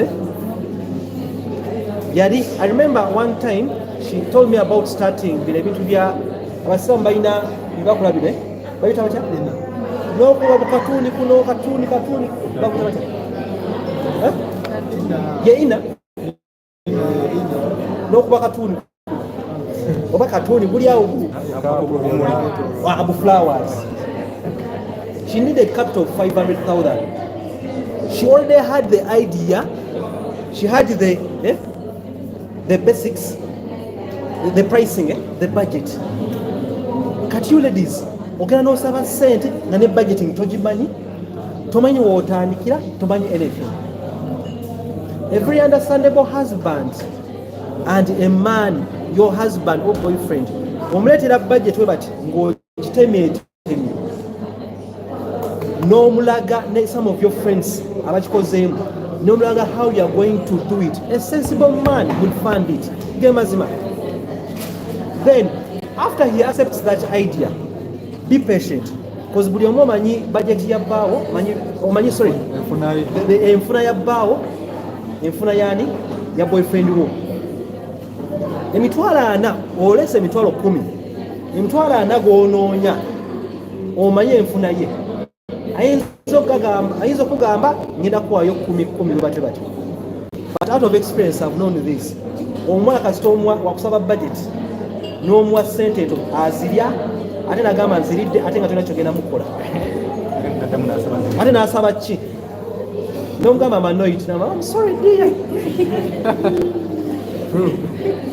No, you girls, is another fact. Temuchikola. The brown lady. Temuchikola. Temuchikola. Hajat. Temuchikola. Don't you do it? Even your husband's money. The truth is that, remember there are other issues you want to cater for, yeah? So, if at all I cannot give you the whole amount in bits, kolachi, I want to buy motivation. Bana ngena kusona emitwalo 10 alisi ngamba okimanyi tani nafanya emitwalo 5 nange nziramu amaanyi. Get the point? These are the tricks. negwe otekawo budget ya bukadde bubiri ate ne wane timeline kane nzaagala ki am I your what actually for the wives there's a upper hand.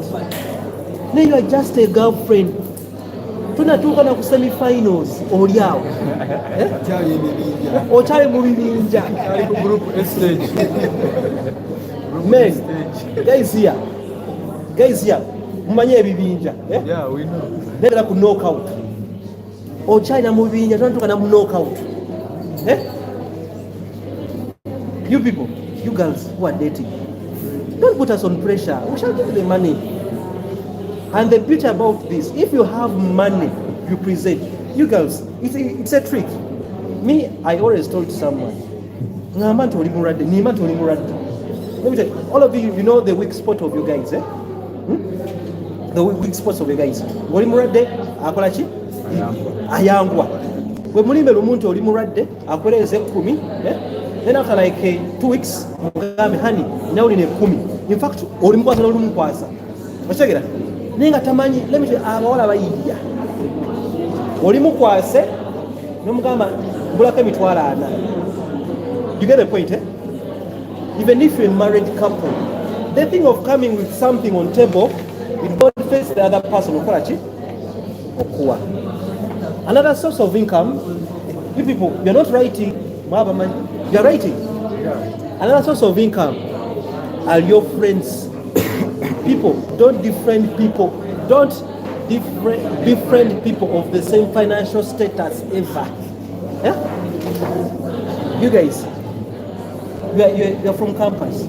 No ina mikwano njo bonna ba campus mwena muli awo unemployed. Teri awa munne magezi. Even if someone gets a problem, talk about it. You have been at campus. You would have had friends in 3rd year. Strategically. Wofuluma, eh? Those close friends. And this kind of friendship is built. Eh?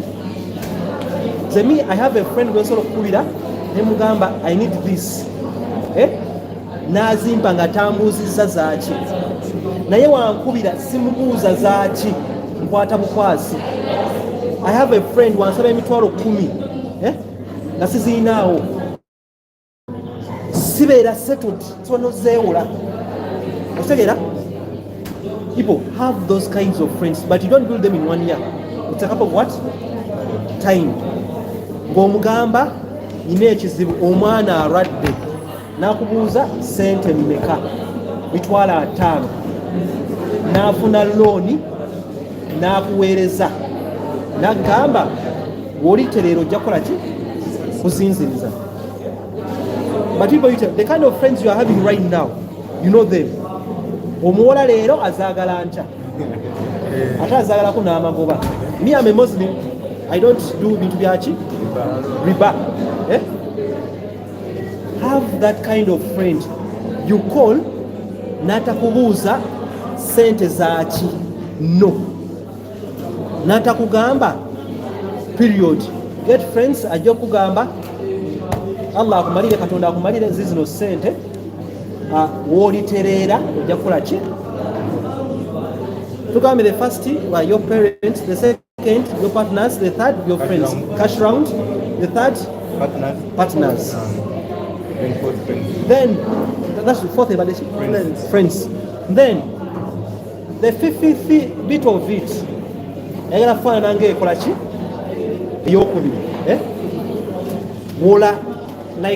Wolangana nnyo ssente n'abantu be weesiga. Oba okitegedde? If someone calls you, needs money, you see, there are some people who get problems. Mumanyi ye ayina ssente. It's just a circumstance. Omuntu ng'oyo, kati yanga omuntu akusinga ssente. Omuntu akusinga ssente waakusaba ssente muwole. Lwaki? Osobola muwole emitwalo 5. Naye ye asobola kukola mitwalo 5 ng'okimanyi. So why is that so? Omuntu obanga wali omuwozeeko ssente, bw'ofuna ekizibu n'omusaba ssente, like ayanguyirwa n'ekirala, afuna ensonyi n'akola ki? N'akola. zamukitegedde tuli ku source of income emugiganye wali tugenda otayiza. First of all, we have parents. Second, cash round, partners, friends, okuwola abantu. Then you lend some people. But when you are lending, when you have a limit,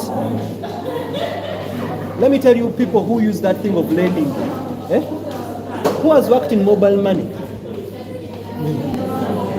Whatever abasajja mobile money, people of mobile money can wake up in the morning nga talina float. N'akubira ow'egundi mpayo float. N'amwa n'akola. Ate n'asooka n'amuzimudiza. That is the same thing. Sina sente, nina sente, waliwo ankubidde muwoze. When I don't have money, ajja kukola ki? Kukola.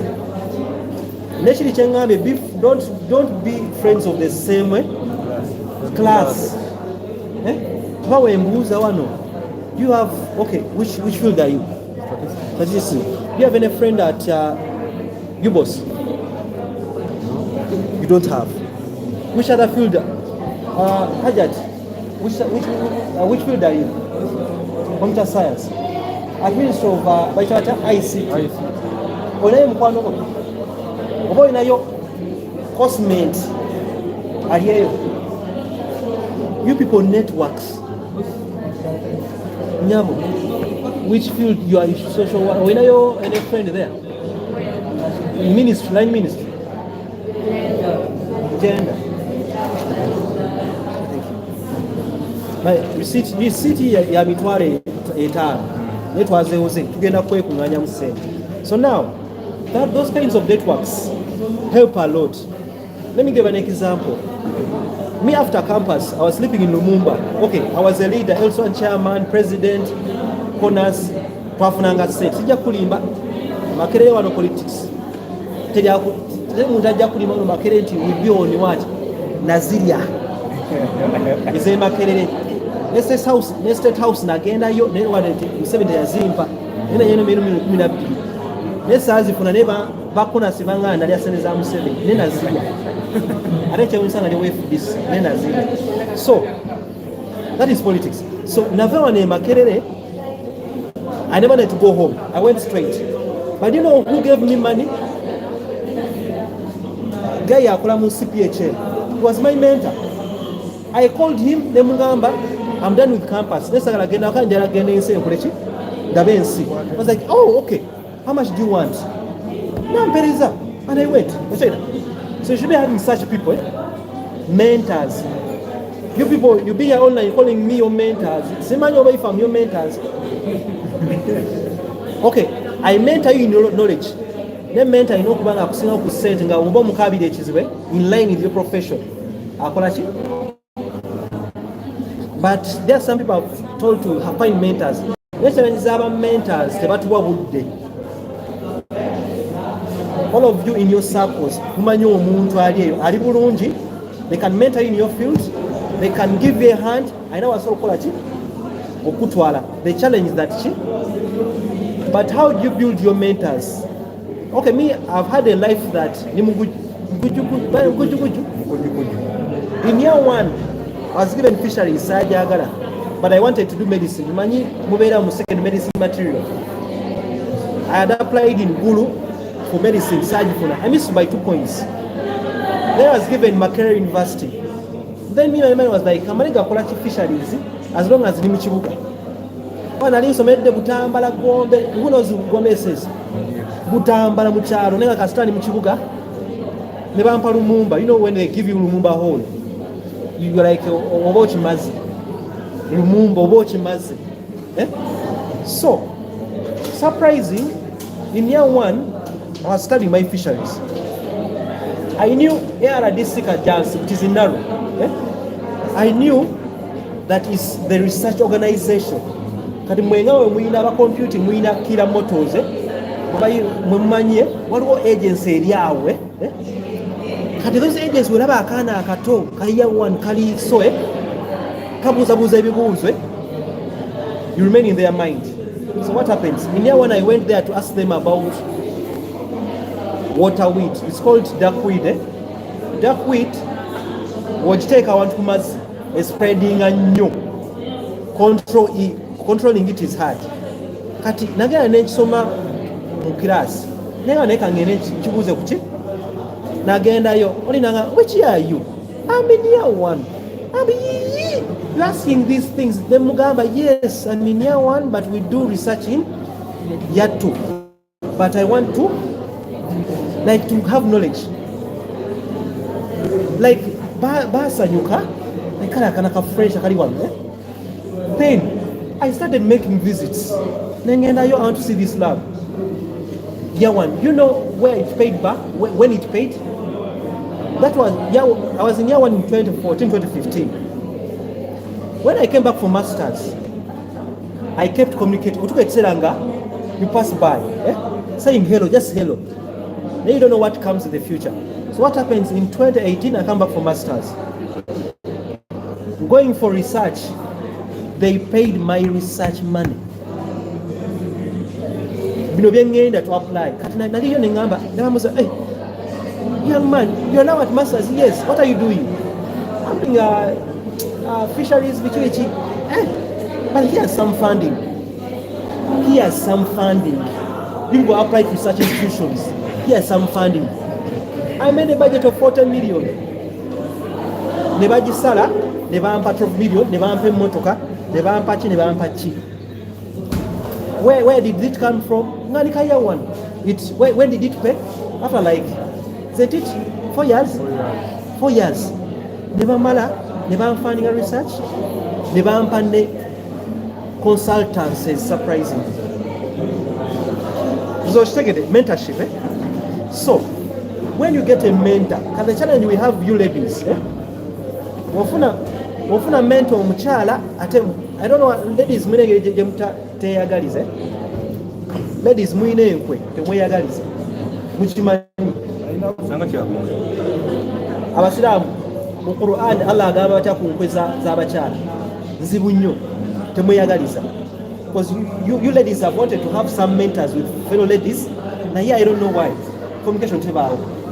Ate surprising wofuna chance y'omusajja ate ayagala bidala ne Katonda wakusaasa n'ofuna omusajja as your mentor nakutwalanga omwana we, because most cases they be older.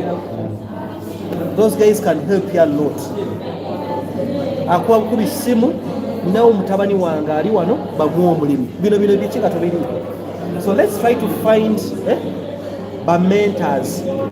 Wano wobera mu year 1, wabali mu year 1 bana abana ba stajia be babakwana even if omugani sigaza that what friendship. You girls umanya ngiri just solo kugana omuntu you just extend the period of accepting neyetamwa nanoonya ki singambe mu kitukole naye naye no sigaza that what friendship. Me I can give an example.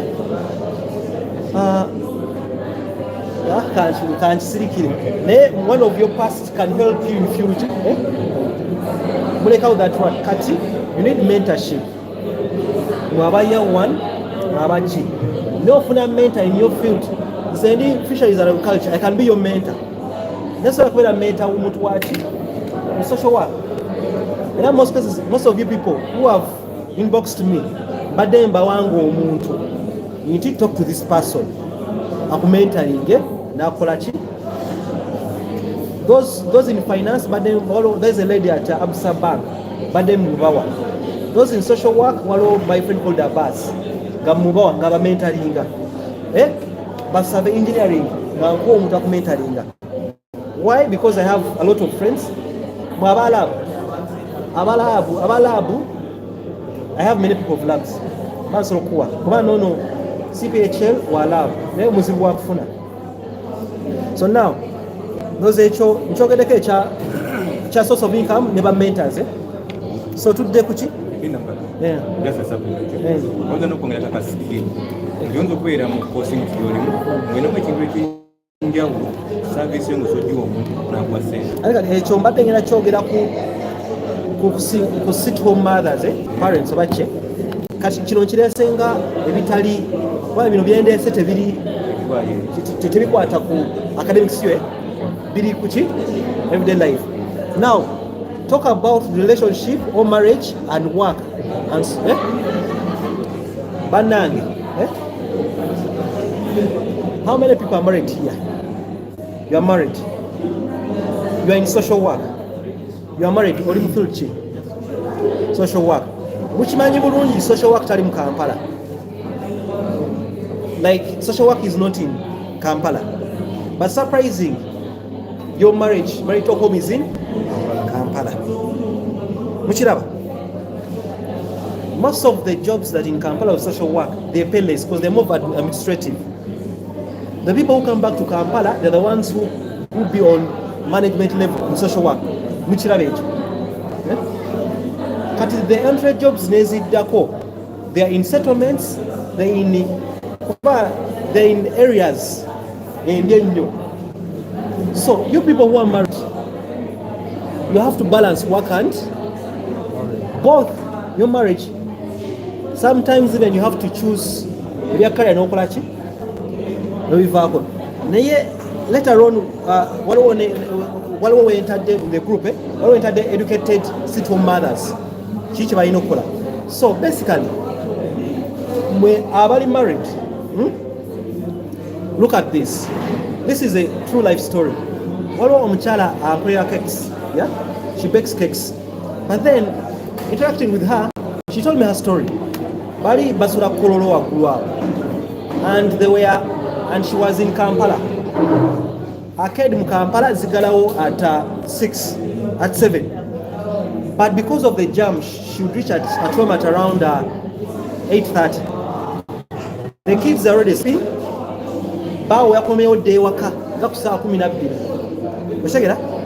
In the morning, she has to wake up early. The maid is taking care of the kids. So what happens?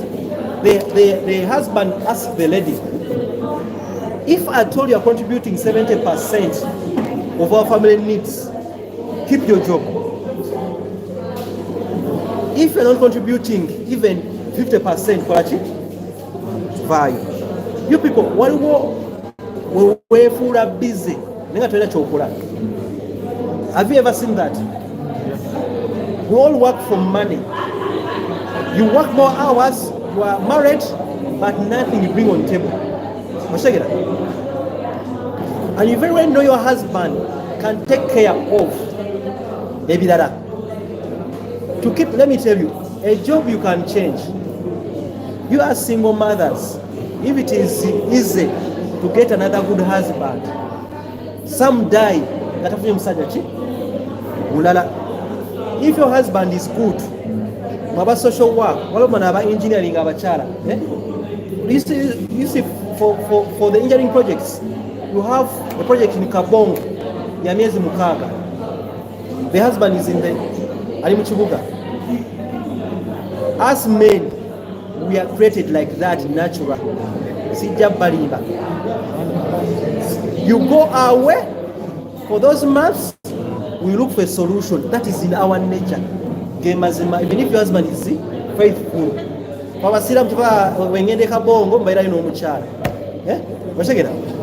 So what you do, this is kind of advice I give to ladies. If at all husband is as okay, away change in the family being, or whatever in your profession, choose something you can do at home, which is computer based, or do something outside your profession, but you have passion.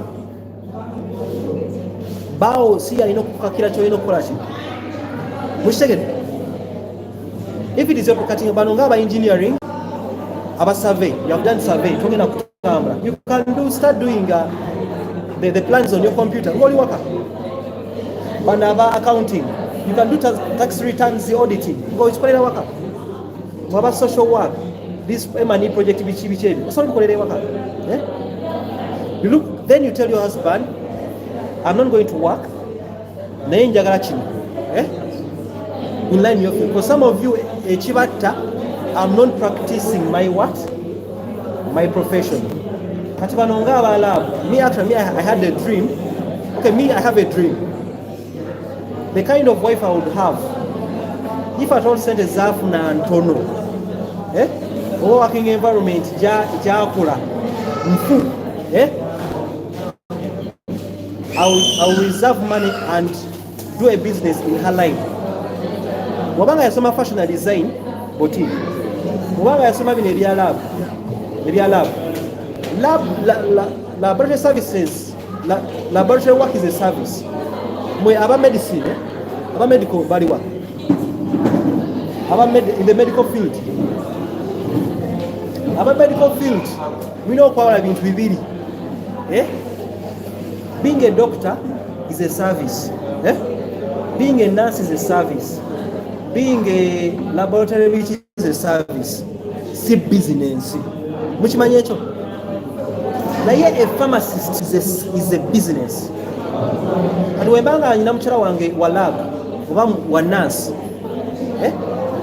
Kyenkola mutandikirawo drug shop naye kola negera kuki pharmacy ne mukola sente. Those who own medical centers bajja kuwulira how they are difficult to manage. Kusasula abakozi. Zamukitegedde.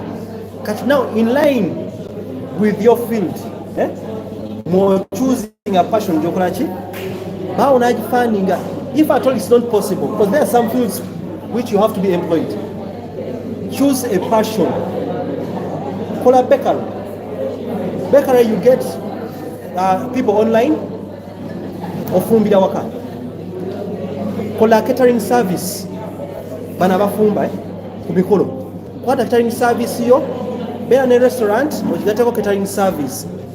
Kuchalo bamanye nti kuchalo ekyo oba mwekyo ekitundu buli alina pate buli alina ki baddawuko. Okitegera? Kati those are husbands. Kati mwabaina mu boyfriends. You have your boyfriend. A job is in Lida. He's telling you are going very far. My friend, travel. Your boyfriend is still at, in fact, China could knockout stage. First of all, your boyfriend, tata utamumanyi, your mother tamumanyi. Even if your siblings bakulachi, tamumanyi. If you are dating, it's about career. Whatever it is, wano mu Kampala, wakubira come home, come to my place. Osoro okujja, those boyfriends of yours, come to my place, visit me, okitegere.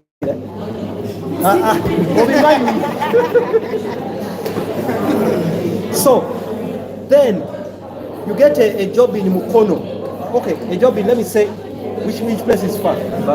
Mbale. The job you are having here is paying you 500,000. But the job in Mbale is paying you 1.5. Because you love your boyfriend. I don't want to leave my boyfriend like bagenda mutwala. Boyfriend kaba mutwale nafa abakulinze wetuliye. Okitegera? Hey, you girls are lucky. Mubeera ne kalayi naabwe. No wesi wazanga okola ki? Pressing enda. Okitegera? So, in fact, this thing is difficult. So you guys, those guys who are dating, you calculate. If at all it is worth your career and money, you go and work. If he wants to visit you, akwate basi zechi zembali. Why? It's different from, because some of you inbox me. The job is far. Are you married? No, they just have a boyfriend. Do they even know that one? Internet that. Actually, you know what? You know why it's like that? You guys who are dating, you become over dependent on the guy you are dating. And some of you are afraid of the unknown. Until we move up, even if, however abusive that person is, we're afraid of the unknown. We move up, can I give you a scenario? We have people coming from Ibanda. Those who have been to Ibanda, Muliwa. You know how Ibanda is. Can you go back to Ibanda? But are you happy of how Ibanda is? No, how it is. Hey, no, that's your home. There, are you happy? How your home is? Okay. I think Not the whole district. Not the whole district. Eh? So we have girls who come at Makerere University. Asomede Ibanda, primary, secondary Ibanda, nursery Ibanda, primary Ibanda. I'm giving Ibanda as an example because it's also my village. Eh? Ibanda. Eh. Now Rubanda, Ruchiga. Eh? Those areas. Me actually, I thought you were in Ankole. The things are developed. You travel. You visit. The same. People from the west, you're okay. You visit Rubanda or Chiga. So now, someone is from Rubanda, nursery, primary, secondary, then gets a scholarship on this district court of Rubanda. All government scholarship comes to what? Kampala. After campus, most of those girls don't want to go back to Rubanda. Even boys don't. Bali yao mchukoni. I have been here for research, but parents. So what the girl does, kastafuna boyfriend and solomon sasuda karuma hapo na akola chi. I know girls have come to my inbox nga taina chakulya. Ali chikoni yao. Taina chakulya. Nomba toina wamwe internet da. Sidda mu kyalo kulidde ku nkumbi kuze nnima. Oshagera weyajja Makerere yakola ki? So most cases when you're having that kind of dependence, you fear to leave someone for that chiruma, but then remember you have your career and you're not married. Abamu, you inbox me with your misangos. In my inbox they bring the relationship bit of it. And you girls, we know say, okay, as men, not including me, you know muze go kweola nnyo ku bawala. It's a nasty behavior. Guys, let's stop that element of kweola from our girlfriends send. And we don't pay back. No, for the girl we give them, yeah? But for a man, kweola ku girl ateno okolachi. Even our husbands, you married people, you know. Omusajja gamba mpolayo akakadde kamu jakasasula. As a wife, okamubanja nakubuuza school fees gwamusasudde. Get the point, eh? But in Islam, we don't sasula. I think in Christianity it's the same. So basically, relationships, if at all you don't have a legal union, you are free to make a choice and do what? Go for that money. I know you girls are facing it. Then another thing, talk about choosing a job. Eh? Any question there? Autumwagala buuza okubanga mbayingiridde. Talk about choosing a job. Now, most of you guys have a dilemma, yeah? I'm at this job, there's another job. Man, you people, when they post a job having gross, stop looking at gross salary. You understand? Don't look at gross. Look at net. Now, me, I'm a scientist in government. People tell me you earn 4 million, but my gross is 2.89. It's not 4 million. The others are taxes. The same thing with you people. If they tell you the gross is 1 million, first ask how much is net. So when choosing the job, you look at three factors. The fourth one is for married people. Distance. The first factor is the salary. Some of you people want to go for these jobs of commission. Go for them at your risk. Commission is not a salary. In fact, commission is like allowance. Commission should come as an allowance, should come as an addition to your salary. So if at all a job is having commission based, that means you will have to work a lot, and you're not certain of your pay. The time it will come and how much it will do what? So always go for salary-based jobs. Another thing, when it comes to salary, manya taxes mmeka zebajjako. N'ekirala, do they keep to NSSF? Yeah? Me as a government worker, I know my salary is big. I can't find because if I told banks 1.1 million, already I know how much. tasobola kwenkana nga ki nze. Because me at the end of the year I can end of my retirement I can be with around 300 million 500 million because of my salary is big. Okusinga ono even if I say I've worked for 10 years even then okusinga ono akoze for the whole entire retirement I know musala mutwe. So you also look at the what? The salary. Now the second thing is what will define your salary. Benefits. Look at salary, look at benefits. What are the benefits?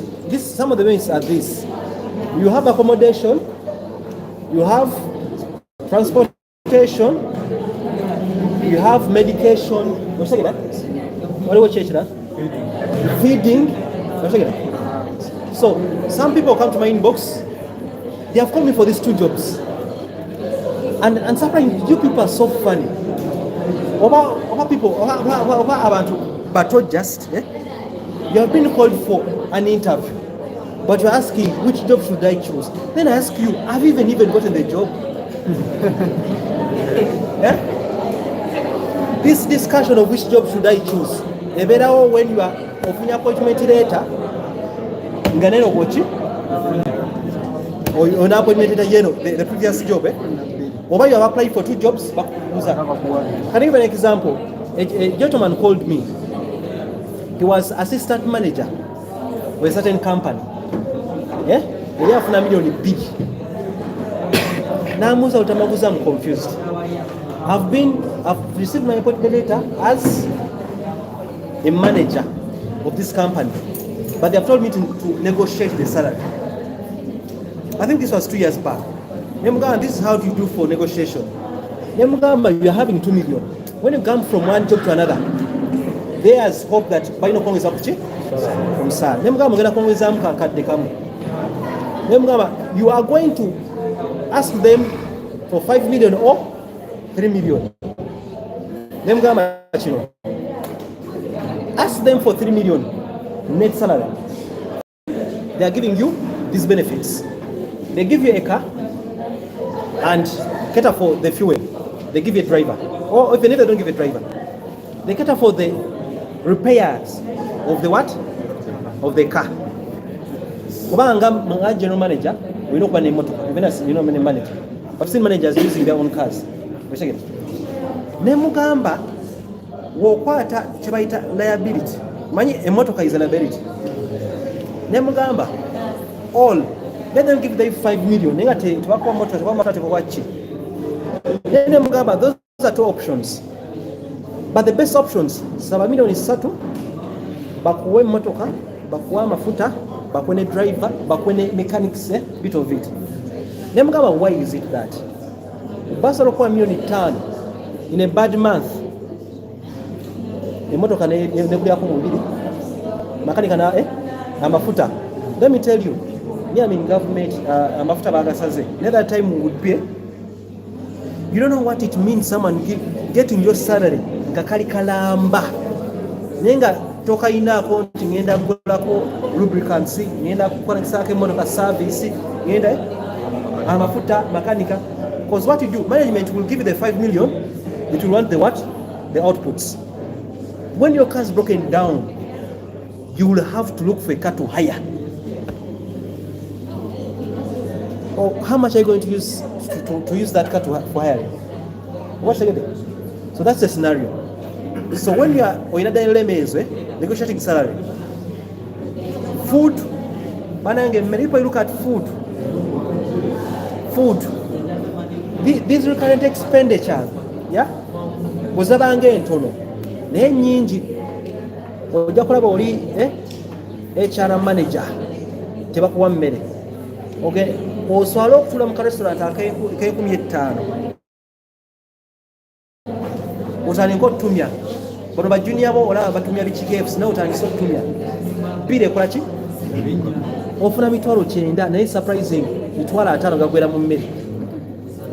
So most cases you choose. If there's a job giving benefits of food, go for that job. Because choosing your food will be an option. Get a point. Now these people of medical people, you're always given accommodation, sometimes accommodation, and feeding. And there is a job that won't give you accommodation and feeding. Surprising, you people. Some places will get into accommodation are expensive. If they give you two options, you rather do what? And the moment you apply for accommodation, you can you'll be forced to buy some things in your house. You're already spending. So look at the what? Accommodation. So whenever you are choosing, because some jobs will give you those options. Tukuwas, you know, what workers on the cheap? Maybe not. You medical people, always choose accommodation. Why? Ever customer they can think is, you will know that I'm traveling to that place to work, sleep, we invite a VIP position, be with day. Let's take it. But if at all you are to travel, let me tell you, those who have done pharmacy bit of it, also like Gayaza pharmacy little way. You cannot beat that jam. Even if you are to be this mental health of better move with taxi for so long, even driving, you wake up early, you come back late. Get the point? So the third thing while choosing job is the working environment. Some of you have had a good salaries, good allowances, working environment. Who has ever worked in an NGO? I know you have to NGO. NGOs pay good money. They pay good allowances, benefits, but the working conditions. NGOs load you with work. NGOs work for their money.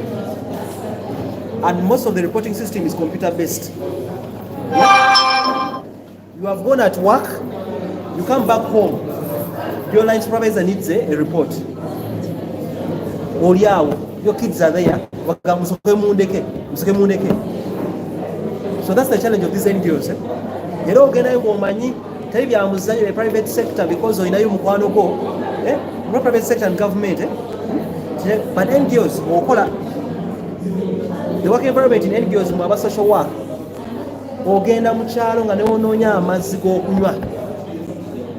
Is that what you want?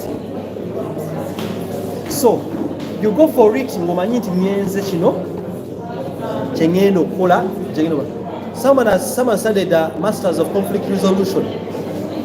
Jobs for conflict resolutions, they are in settlements. So that's the challenge in work conditions. Me, I've worked for an Indian. Who has worked for an Indian and the Chinese? How are the working conditions? First of all, the salaries are low. Working conditions are low. No benefits. You're working under a camera and he's also spying on you. Watch together. So sometimes the mental health retards. After they could pressure, things are not working. Remember, for them they are profit based. So they put pressure on you. So that is the case. Kati, on the same thing,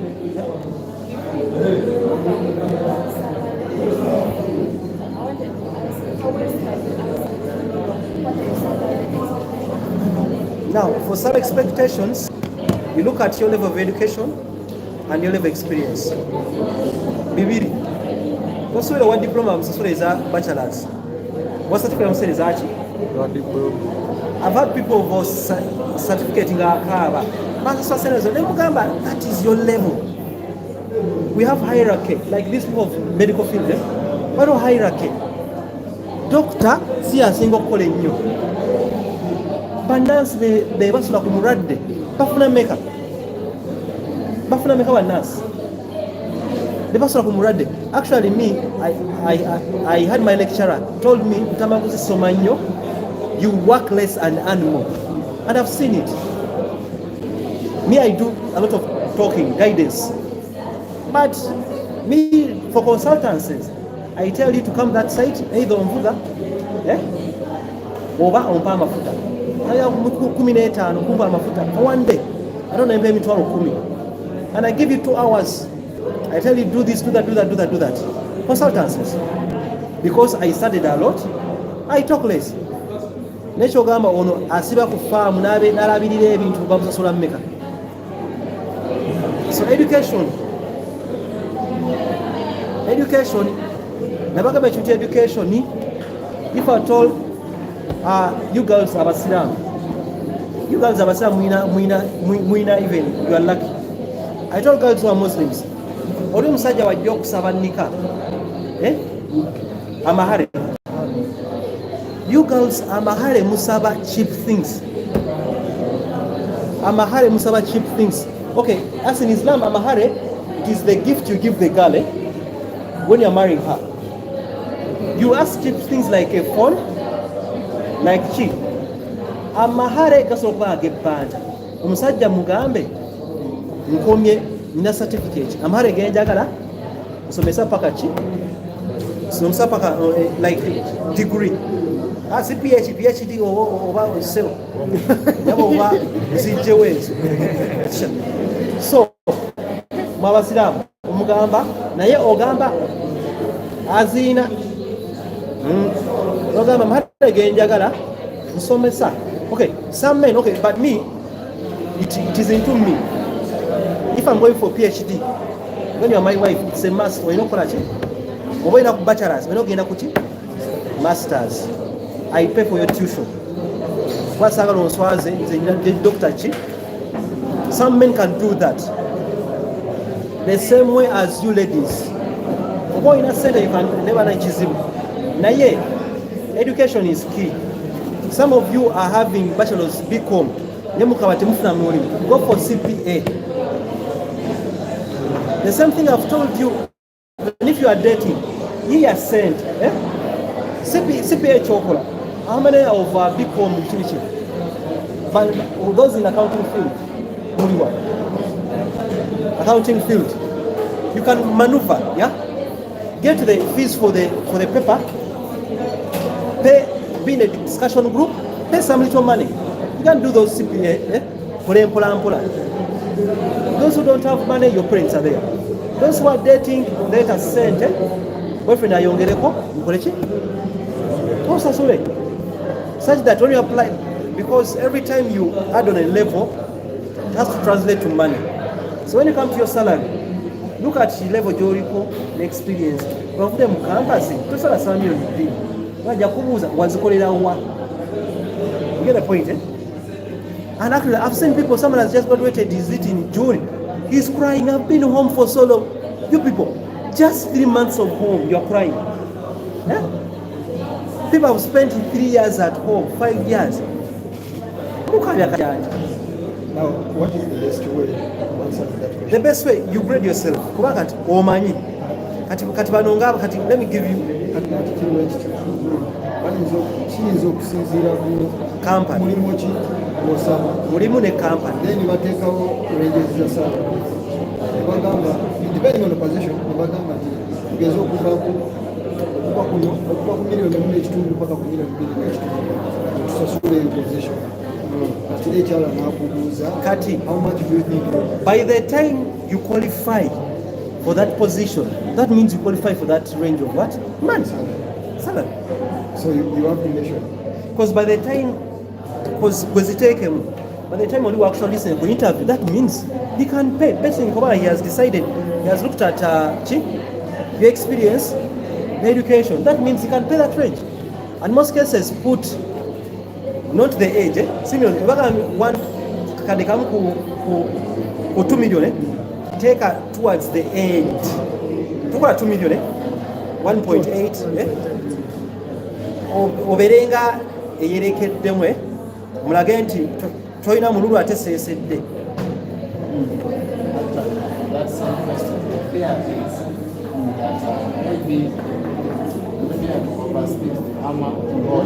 Understand.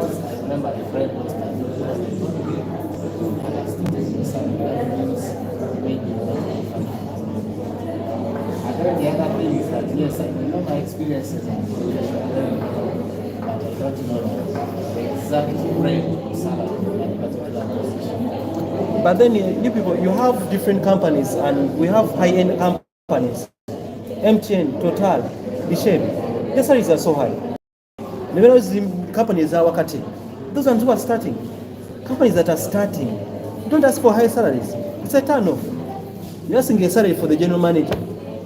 So what if I tell the person that it will depend on the company policy? That is not an answer. Okay. That is not an answer. Because the challenge is that they have the company policy. But why did they even ask it?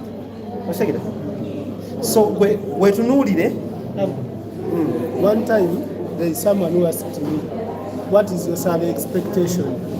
And I answered him that I'm flexible, it will depend on the company's state for the pay. And the person told me that is politics. So who was he answered, I will base on the company's state at that time to be paid. Then he sells his gun and kakadde kama era yagala police mutuufu. I mean, it is upon us to do a research on what we are really going for. It's hard to know how much they are going to pay, but if you put in so much, you know the range. You can really know. Make a few phone calls, call a few HRs, they can call you. You can estimate how much it can cost. Don't go there blank. Then let me tell you, I can give you a range. That one, those in accounting, not in a CPA, you can't go at most 1 million. That's the fact. When a CPA level 2, you go to between 1.5 and 2 million. CPA level 3 to 4, or get out 3 million. That is it. Laboratory people, look at the structure of your what? Unali wansi, jukira uina abantu akunko wansi. Buba na mmeka, bofuna mmeka, wena kwera mmeka. That is the salary range. So you should be having knowledge of your field. Kati bano ngaba medical doctor. Now, let me say this pharmacist. Tunafuka certificate. Only below 1.5. Wafuna certificate that wotani kwa kwenda mula 2 million, 3 million, 4 million, 5 million. Shake it. Yeah,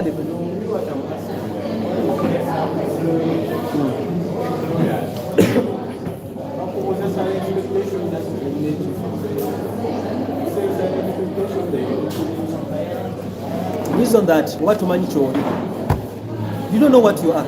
You can't tell me that you have worked this whole experience. Yeah? You're applying for this job when you even don't know the salary of that job. Then what are you applying for? Sometimes you know you tell them. But how do you, what shows you that that's what they have used to limitate you? Based on that fact. Do they even tell you that we have limited you because of what? No. Salary. Stop speculating. I want to answer it. For me, I would think, why would you ask such a question? You also research about the bills I give, depending on your profession. Then after setting your expectation, you go on and state on that expectation. What is the benefit? Actually, the question is straight. What is your salary expectation? I've told you, look at your experience, look at your educational background. Your experience level what you are worth. You are worth your experience, and remember that company, you have not worked for it yet. They are basing on your experience and education to put in that position. That month they are going to pay you that money. Now yet they don't know how you will work. So tell them you are worth how much. What's again? Your value. It's an off bag. That means mediocre companies.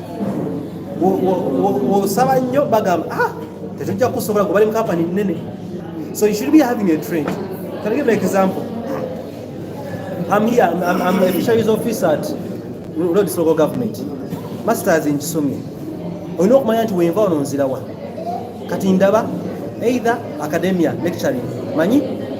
it's how much? 6.5 okuyingira. Research officer 6.5 izo zirabye. Bangenza wano kufaawo sente mmeka.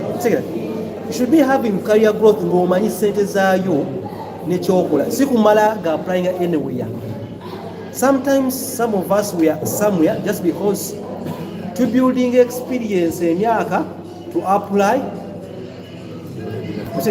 Because some organization will say at least 3 years at a reputable organization at the managerial level.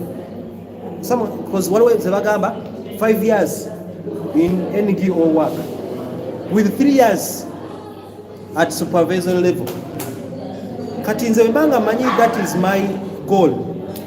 So can I sorting at the current job?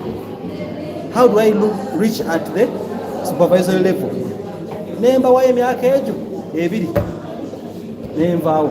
That's why some people apply for jobs ngalaba nti guno gwange ate naagufuna because buli kimu akina kyebaagala kyebakola ki. When ojja you are having 3 years of experience, you have 1 year of supervisory level in it. Someone is having 6 years of experience, has 3 years of what? Supervisory level. They get the job. So salary will depend on your work, the job at day. Education level, the cheap. Ataba musaba education level is low, atuyagala sente za degree, sente za masters. Wayagala sente za someone who has been in service like for 5 years, go in a 1 year, go in a 2 years. Yeah. So I want us to continue because China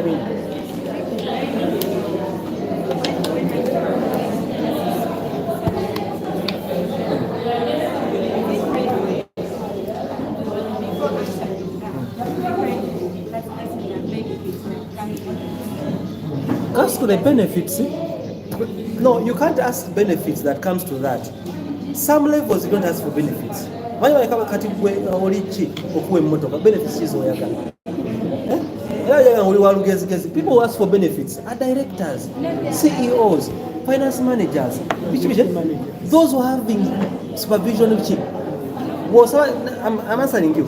Was our benefits obanga abuuza mugabe mmere ku mulimu eyo. They have asked you, why should you ask questions? But to where to make it is a kubuuza. Answer what they asked. This is not an interview. You're applying. Even on an interview, let me tell you, people have untondo.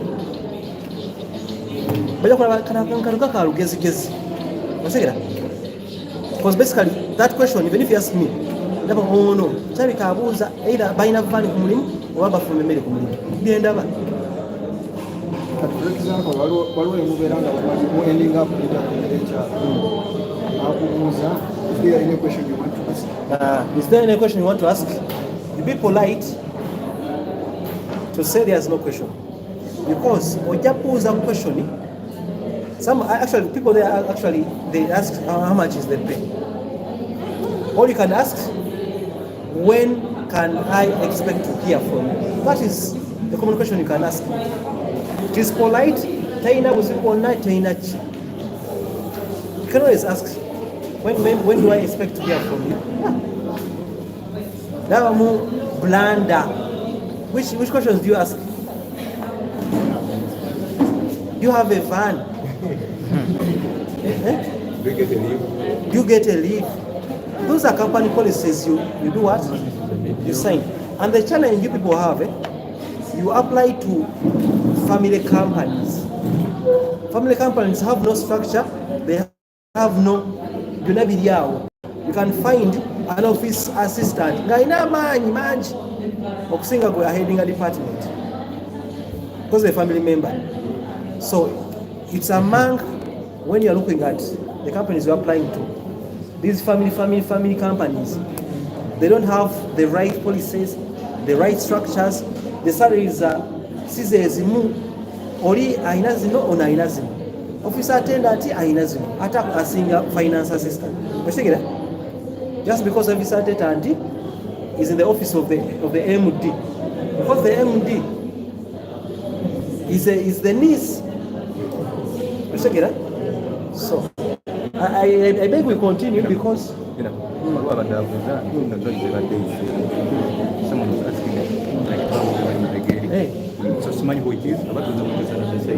no, you can come inside if you're not listening. You're not listening.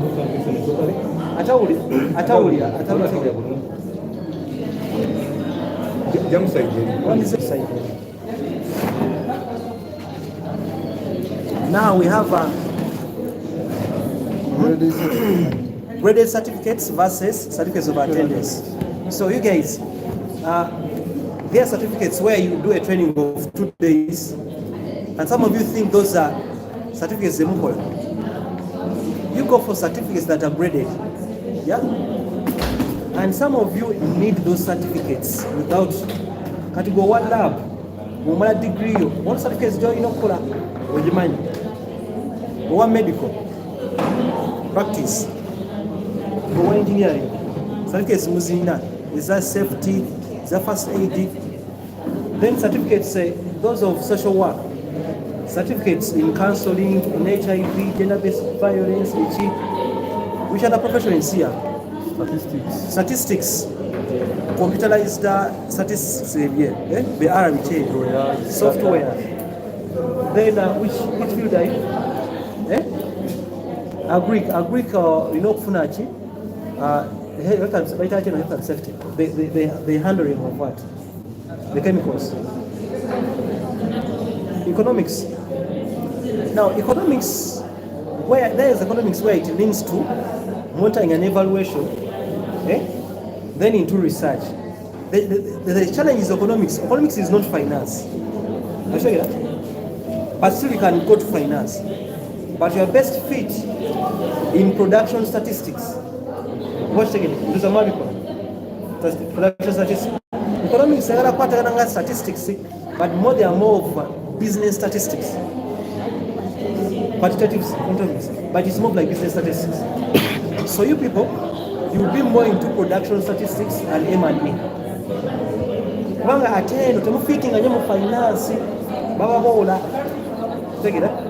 So that you can do M&E, postgraduate diploma in M&E. It fits you, this fits you. Then you say, social sciences, project management, postgraduate diploma in project management.